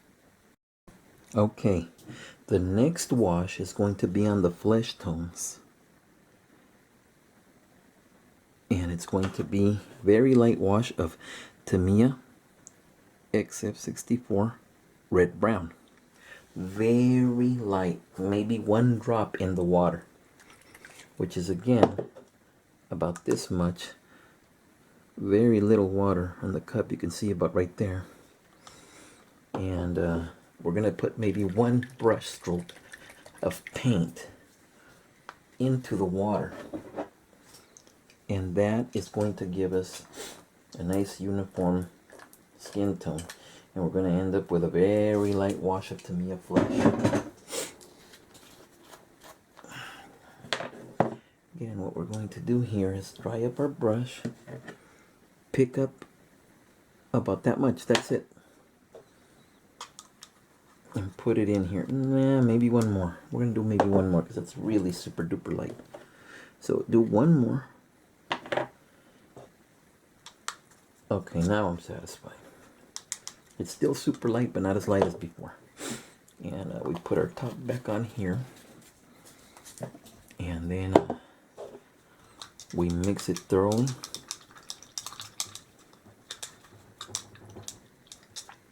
As thorough as it can get.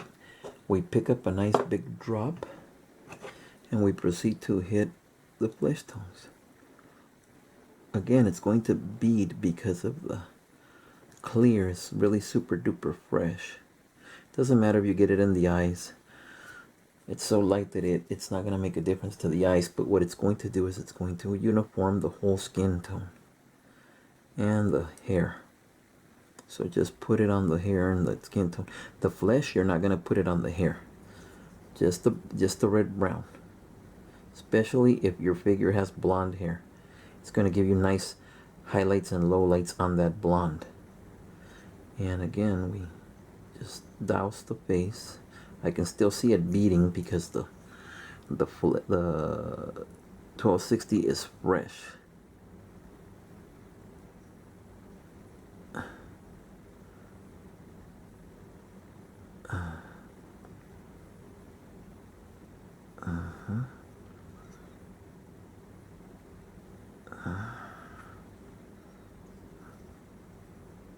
Okay.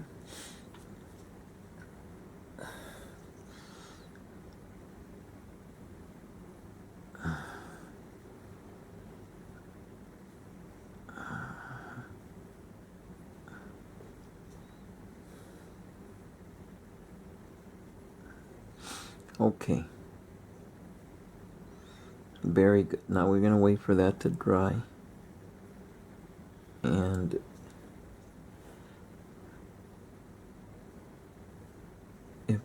if it's not beating anymore, just douse it and then let it dry. Okay, so we're going to let that guy dry.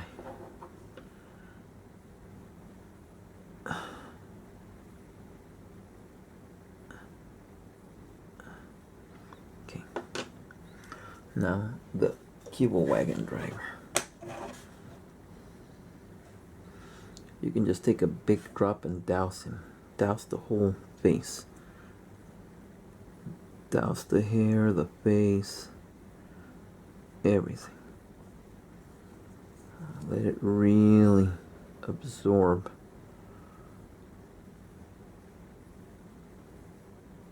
all of the liquid that has paint. Okay. Alright.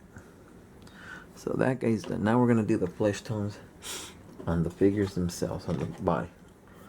And like I said, this guy's standing up, so it's going to be awesome because he's already standing up and he's helping you out. And you just douse it. Just douse it. Doesn't matter if it gets on the uniform. So light that it's not going to do anything because the uniform's already brown.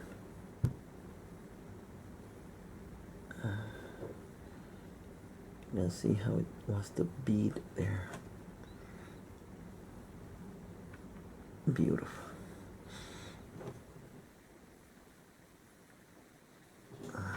Okay, so we're going to let that guy dry. Now this guy here, same thing. And again, since you're doing the faces, you want to do the body and the faces at the same time because you've got the same mix. Later you don't want to mix more of that and then make it look different in a tone down here. So you want to do it at the same time.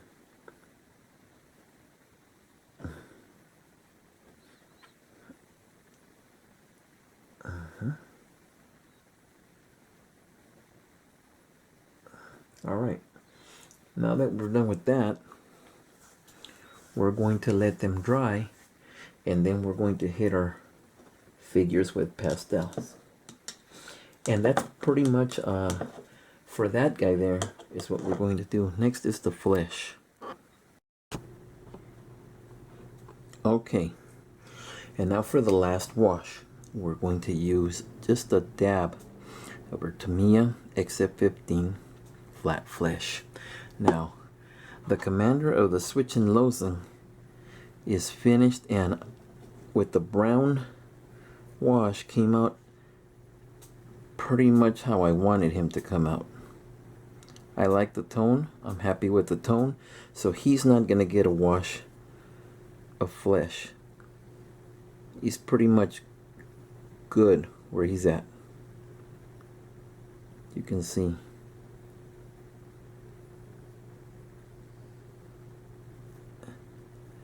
That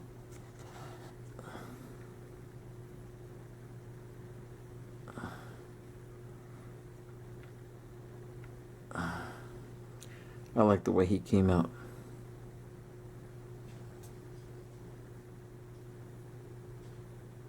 So we're pretty much done with that guy until the pastels. This is the body part. You can see the nice tones on his hands there, here, and the really flat look on his uniform, which will hold pastels beautifully once I start hitting him with it. So what we're going to do now is we're going to hit our Cubo Wagon driver with a light coat of flat flesh, because I feel that his tone is too dark brown and too dark red. So I'm going to adjust it with a light wash of Tamiya XF15 flat flesh. And you proceed to shake it. And then again, we're going to use the cap. The cap, and that's what it looks like when it's wet. And you're just going to grab a little bit, about that much, into this water here. Now again, it's very, very light, so I'm going to put just a little bit more. And that's what I'm going to do. We're going to go with that. And we put our top back on, and we proceed to thoroughly mix it and thoroughly douse that face. Let's douse that face. Again, we're going to just douse it. It doesn't matter if it goes in the eyeballs. It doesn't matter if it goes anywhere. The pastels will adjust the dark hair. What I want to do is lighten him up without looking like I'm trying to lighten him up. And this wash will do it.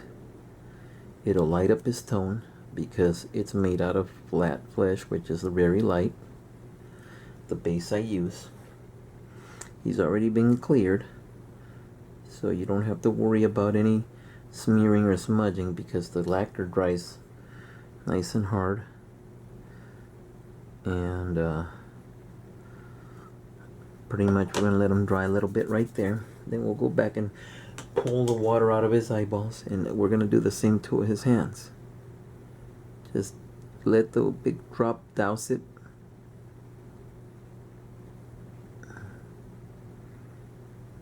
And it will naturally evaporate. Same thing on the other hand. Just don't put too much because then it goes over his uniform, which isn't going to be that much of a problem, but you want to isolate it to the hand. Like so. And now we're going to let him dry. And what we're going to do is we're going to clean up our brush, clean it, and then we're going to come over here and we're going to pull, which we really don't have to, but we're going to pull the water off of his eyes with our sharp brush. And then what'll happen is it'll dry everywhere but his eyes. And this is where the advantage of the Tamiya X2 gloss comes out, because it beats right. It just beats right away. It beats away from it.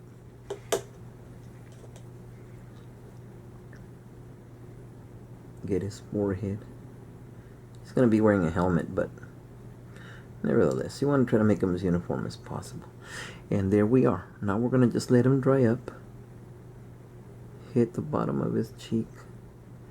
I love these synthetic brushes because they keep their shape. They're synthetic nylon or whatever plastic they are, They're stiff yet gentle enough to follow the contours. They're beautiful.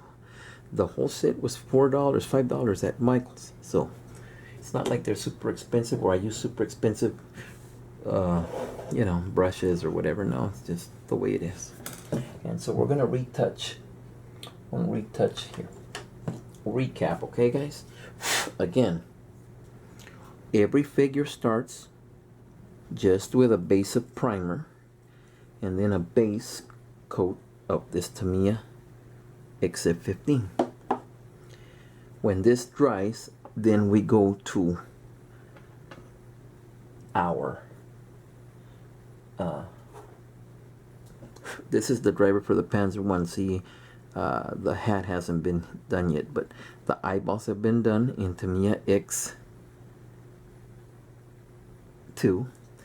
And then we go to our Winsor Newton skin tones. We make them out of those 5 colors.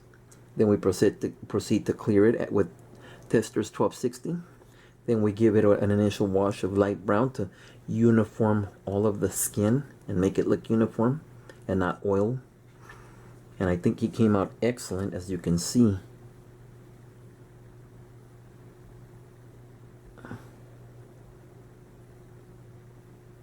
You can see in the light the nice skin tone blending and everything.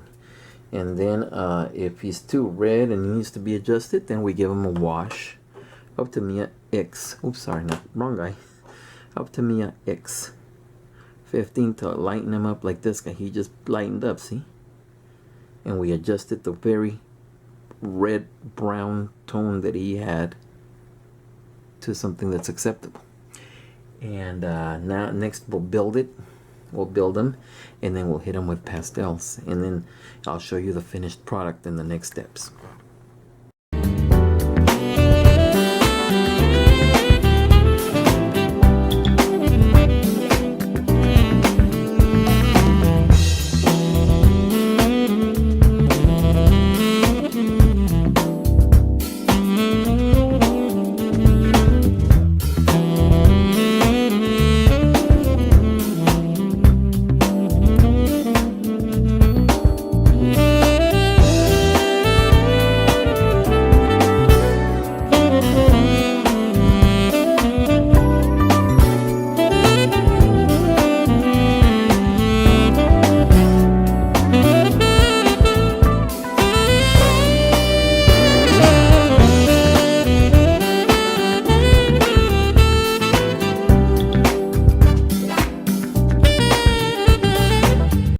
Okay, now that we are done with our wash, this is how it came out. Pretty much as dull as you're gonna get it without pastels. And I've attached the hat to the face that we were working on. This is the figure and the face that we were working on, and you can see he came out real nice. This is the one we've been working on.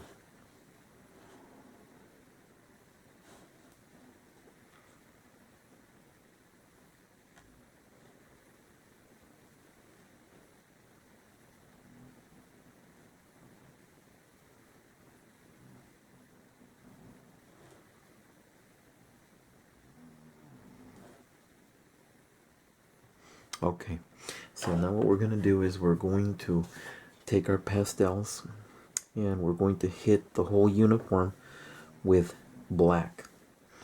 And we're going to hit the hat initially with black. And then we're going to finish off with a light dusting of a lighter color. And so the brush that I'm going to use for the black is this one. Again, this is a synthetic, and I like it because they're stiff brushes. And I've already got my black powder and gray powder here, and I'm going to start with the hat first. And so you dip it in there and twirl it, make sure it picks it up nice, because you're going to have to get it into the little nooks and crannies. And what we're going to do here is we're going to get the top of the visor here. Hold it from the back.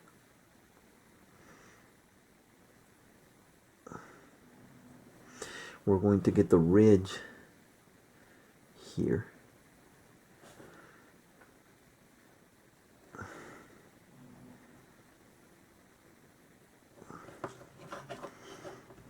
We're going to get all the little creases in there.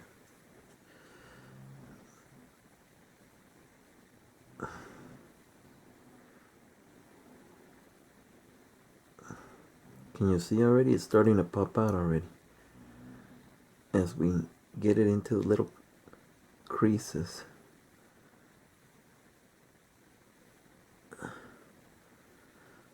Okay. So now that we've done our hat, now we're going to proceed to do the uniform. Again, we're going to put it in there heavily. Remember, the bottom part isn't going to really be seen, but some of it will, so we're going to hit this ridge right here where the uniform meets, right with the edge. See how it's starting to get nice and dark like a shadow there? Even though it's not really going to be seen that much because it's under the, it goes below the roof line of the hatch. Nevertheless, we're going to proceed to do it just in case.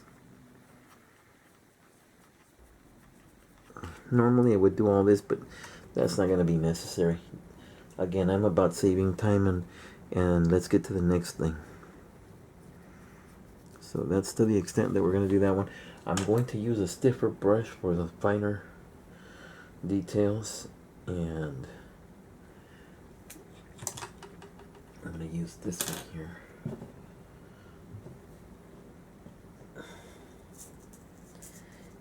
It's more stiffer.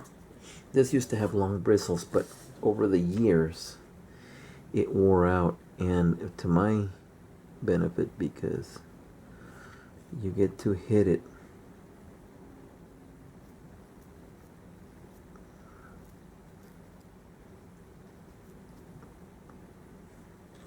and it's a nice little shadow there. Again, we're using black. If this was a light gray uniform or a white uniform, we'd be using gray.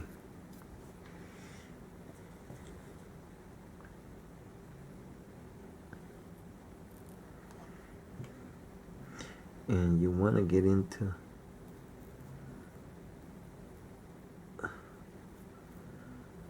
all the little nooks and crannies.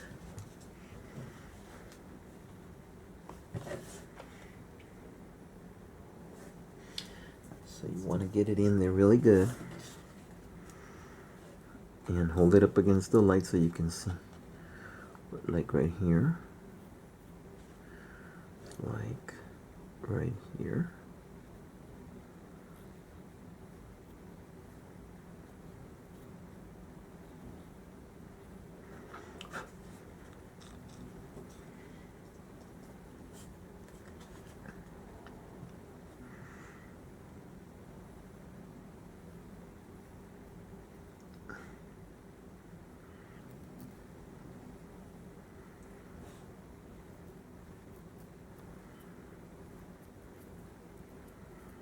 You can see the shadow already accumulating there and developing there.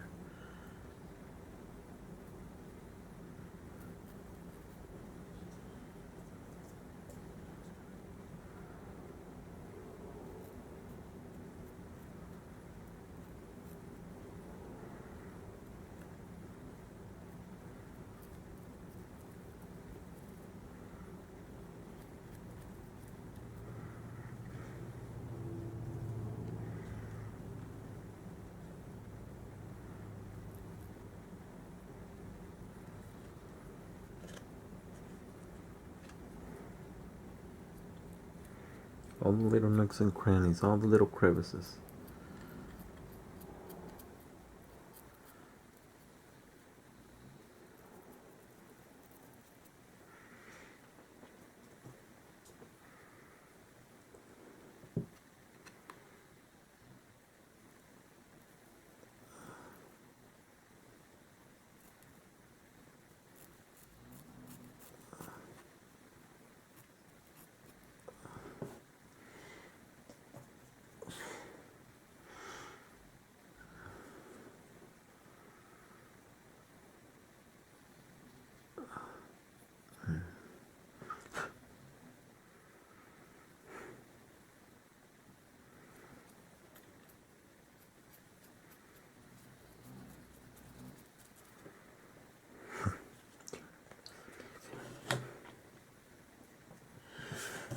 Okay, and we're gonna get the neckline here.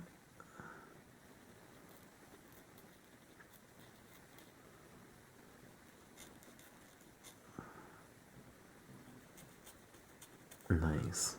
See that? That'll lighten up once we hit it with the lighter pastel.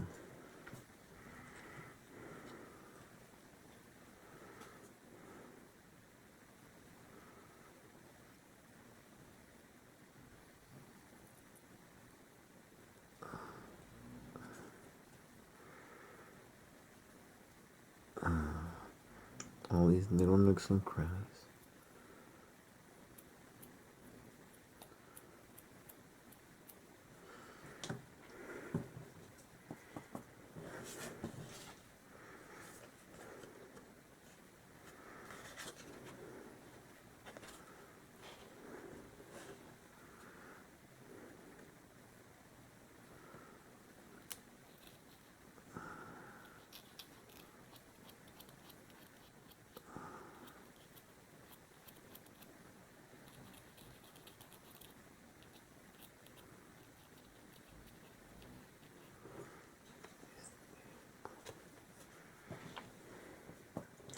You want to get into all the little nooks and crannies. The neckline all the way through.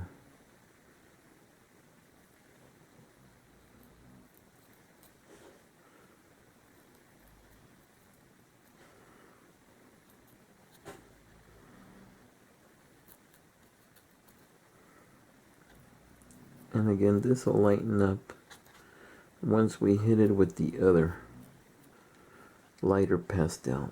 But you want to get in there.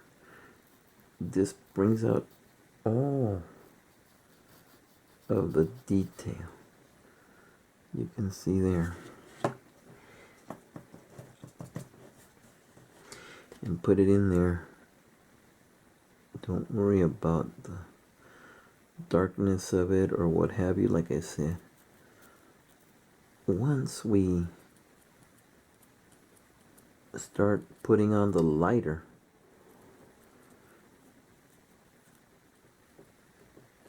shades of pastel, then it's really going to jump out.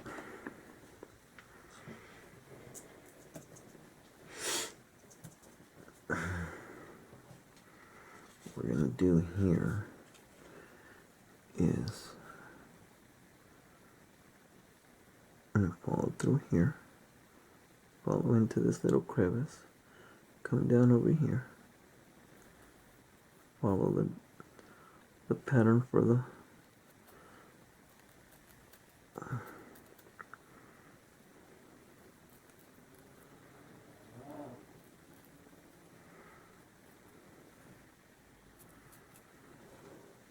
and you can see the detail starting to jump out.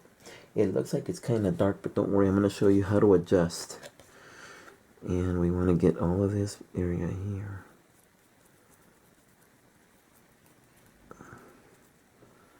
All that area there. All of the area where the belt meets the shirt, give it some shadow.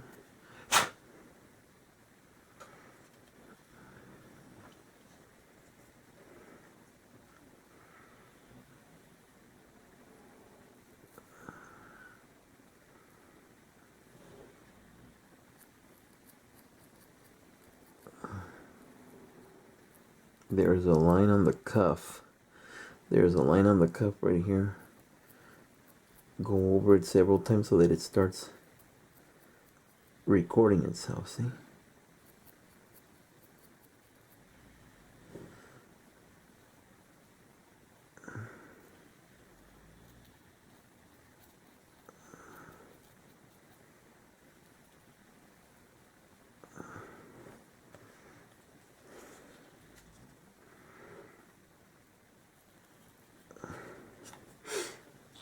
Coming out really nice. This is exactly what we want.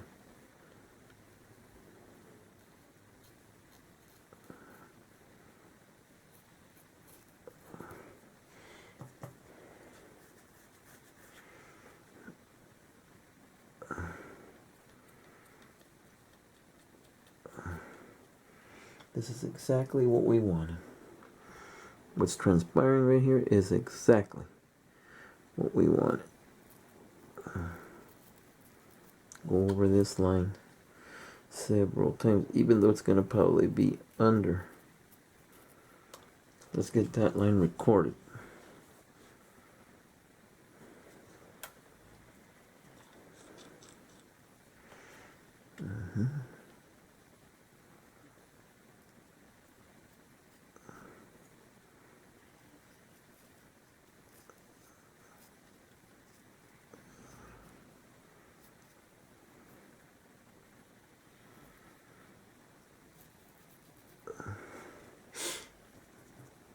This is how we do it.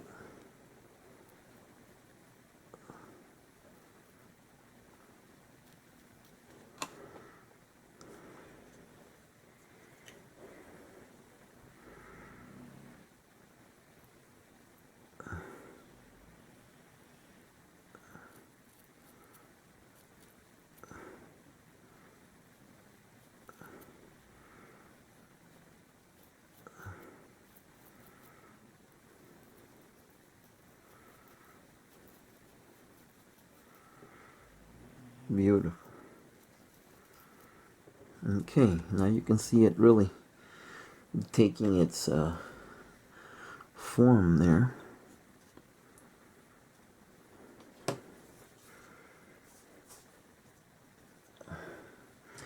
Again, if it's really dark, don't panic, because the lighter shade is going to neutralize any overdoing of the darker shade. And it's going to give you a nice little contrast.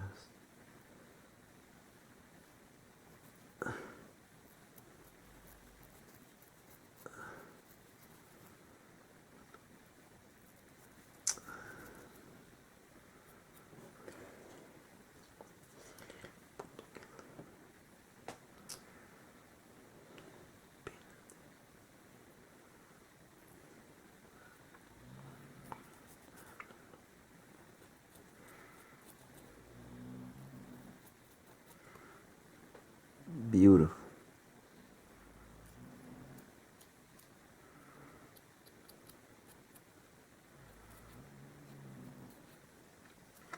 Okay. You can see detail start taking shape again.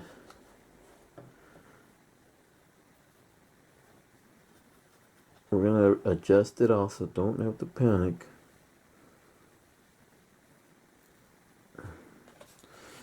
Don't panic. It's going to look good when we're done.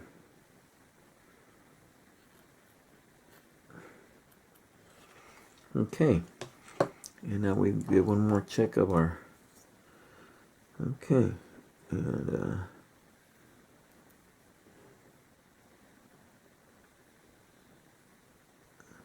all right.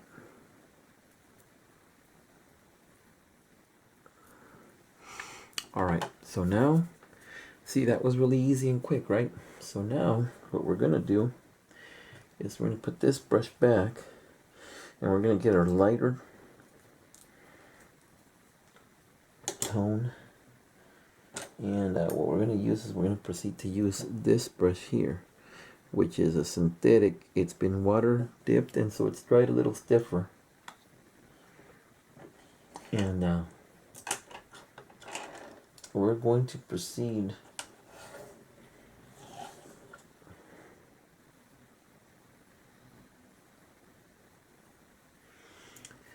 to, actually no, this one will fluff up. I'm going to use the short synthetic one that I always do. I will show you.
I mixed some white, gray, and a little bit of tan to make it as light as possible. I'm using a synthetic short stubble brush. And what we're going to do here is wipe out a lot of it because it is very, very light. And we're going to proceed to very lightly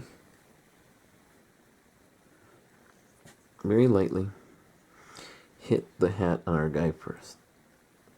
Always come towards you.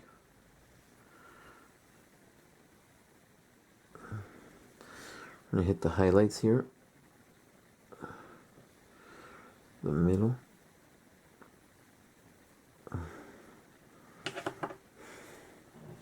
dip it in our deal again here.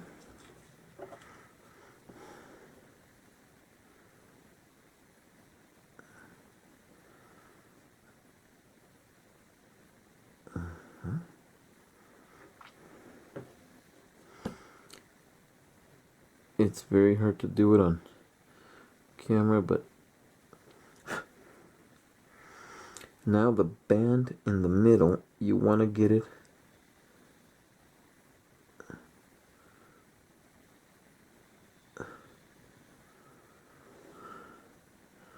to where it highlights so that you can see the shadows that are cast.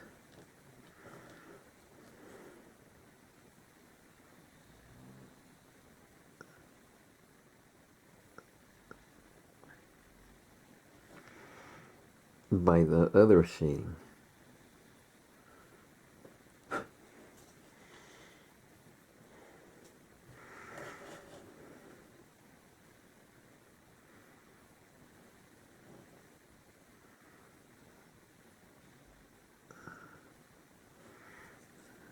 Beautiful.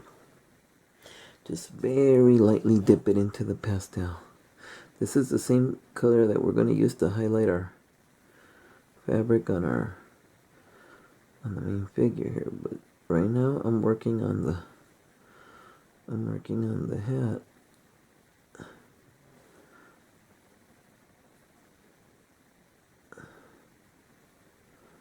So that it could be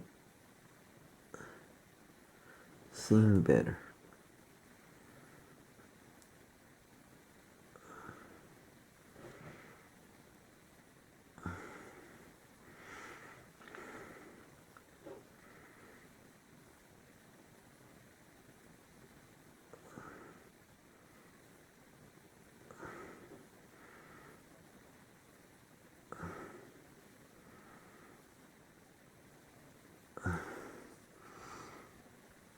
There we are. Look at the highlight on that hat. Just look at that hat. Once it goes on there, it's going to be awesome.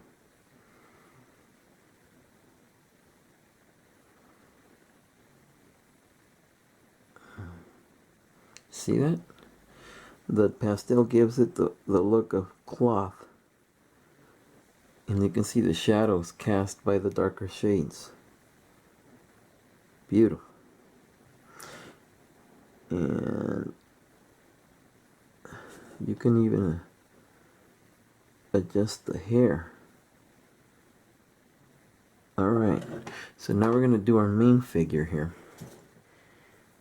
And again, we're going to dip it into the light color pastel. Where we're going to start first is we're going to start on our neckline.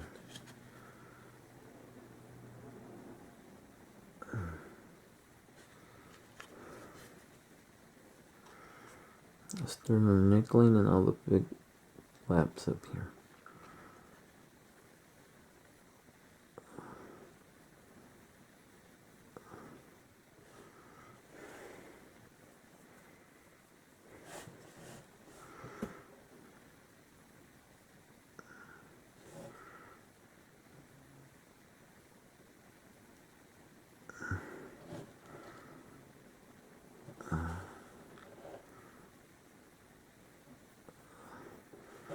Make sure it gets in there nice.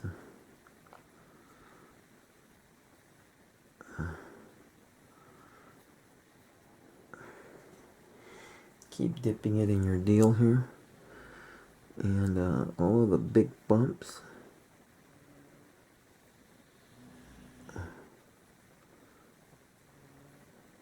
All of the big bumps, go over them.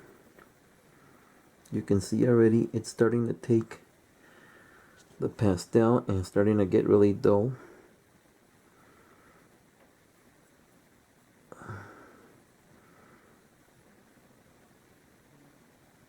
And that's what you want. You want it to be dull so that it looks like fabric and not a sprayed figure. All of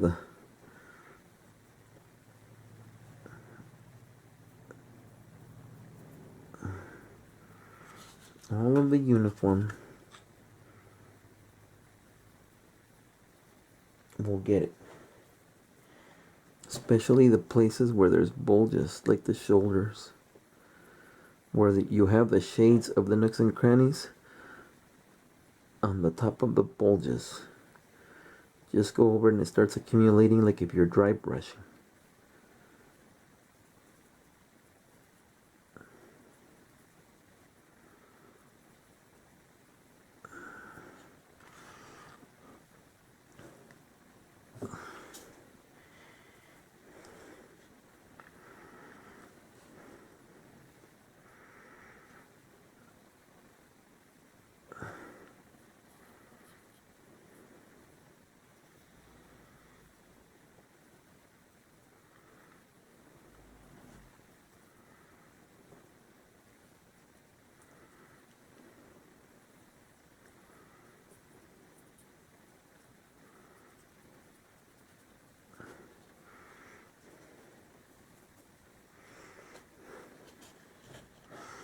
The front.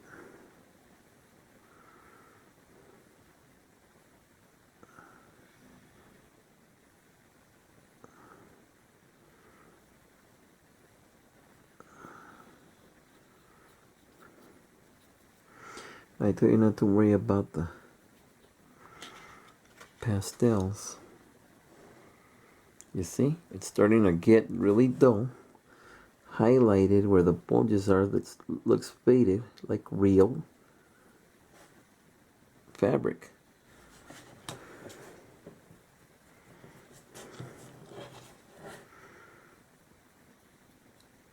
Go over the whole entire figure.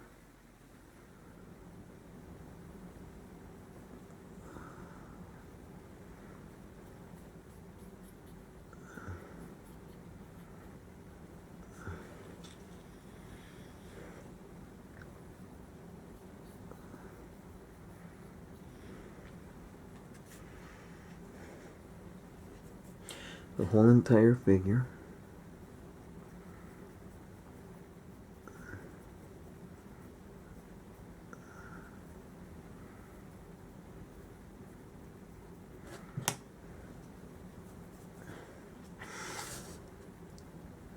And again, if it comes too much to something, then we'll adjust it.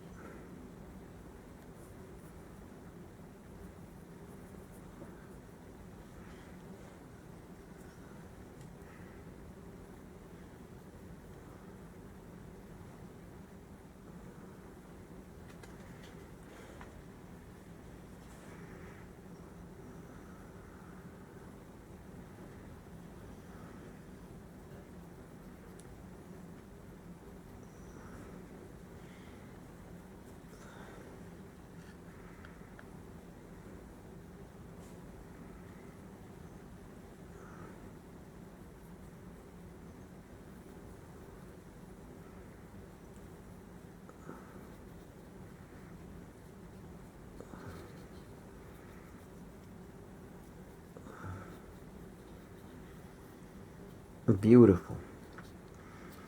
Beautiful. We'll get the pants down here. And you can still see the shadow that the black creates, all the shadows that the black creates. But as we continue to put it on heavily, it turns all the sheen into dull.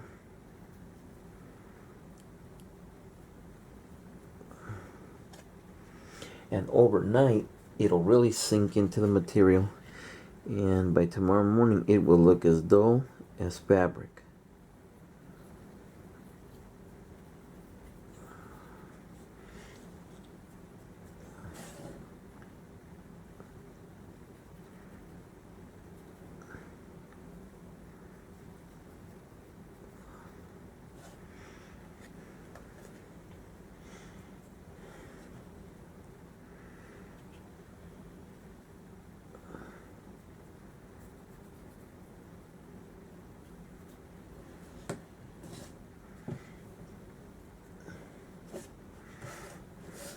And we're getting here to the end, and then the head's gonna get glued on, and then the headphones, and we're done. We place them in the vehicle, which is what I wanted.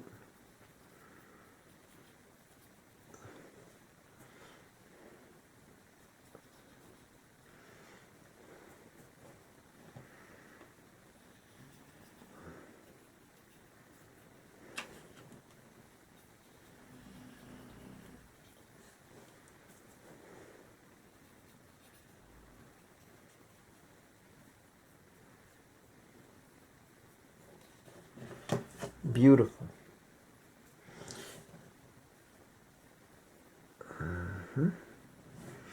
Again, the bottom part isn't really going to show, but you know, we want to make it nice.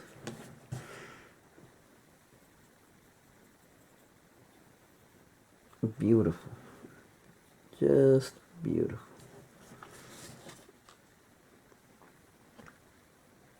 There's what it preliminarily going to look like.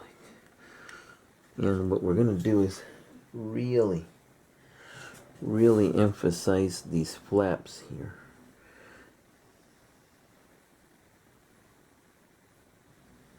So they can really come to life.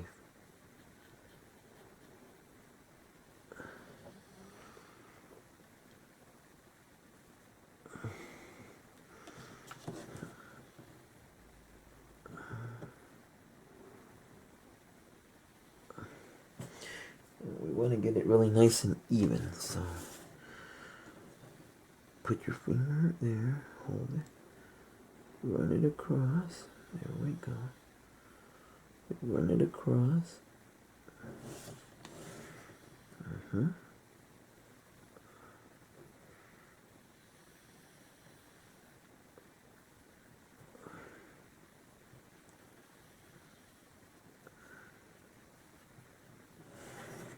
Beautiful.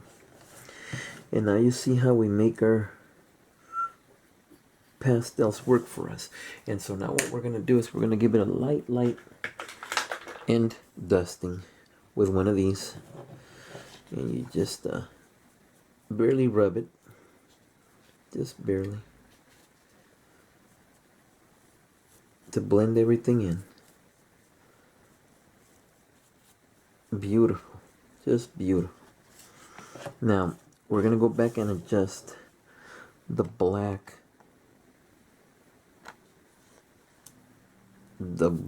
on the trousers there. But just look at that. Look at that.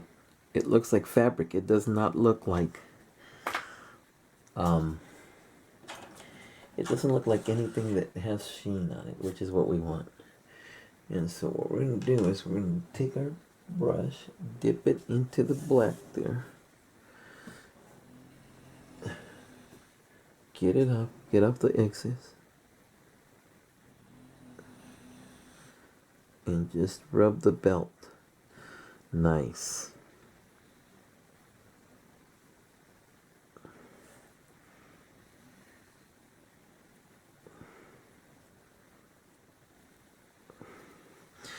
And now you see that we've readjusted the belt. Look how nice it contrasts with the fabric. Do this again. Take the excess off. Go across the belt.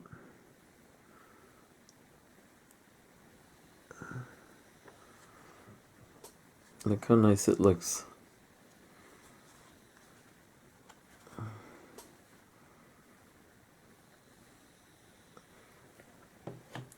And that's pretty much how we turn. This guy hasn't been done, but I'm gonna do him. See, this is it in the raw, and now this is after using pastels to highlight. Oops. This is in the raw, and this is already pasteled and highlighted. So this guy's next. But this is how we do this. And now the last step I'm going to show you is how to make headphones and put them on. But first we're going to glue that head onto this figure. Then we're going to proceed to paint the microphone headphone wire holder.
Okay, that was the video.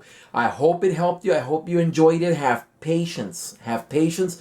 When you're painting figures, the first one's probably not going to be what you wanted it to be, superb, excellent, what have you. But with time, you'll learn the practice. You'll learn how to blend. You'll learn how to use the Winsor Newton oils. You'll learn how to do all of that stuff and blend. And it took me a couple of times before I could get it to even where I'm at here. I'm no expert at figures. There's people that are just superb at figures. I consider myself good, but not an excellent superb guy at figures. But nevertheless, I hope these techniques helped you to achieve a better, more realistic diorama or a setting for your model.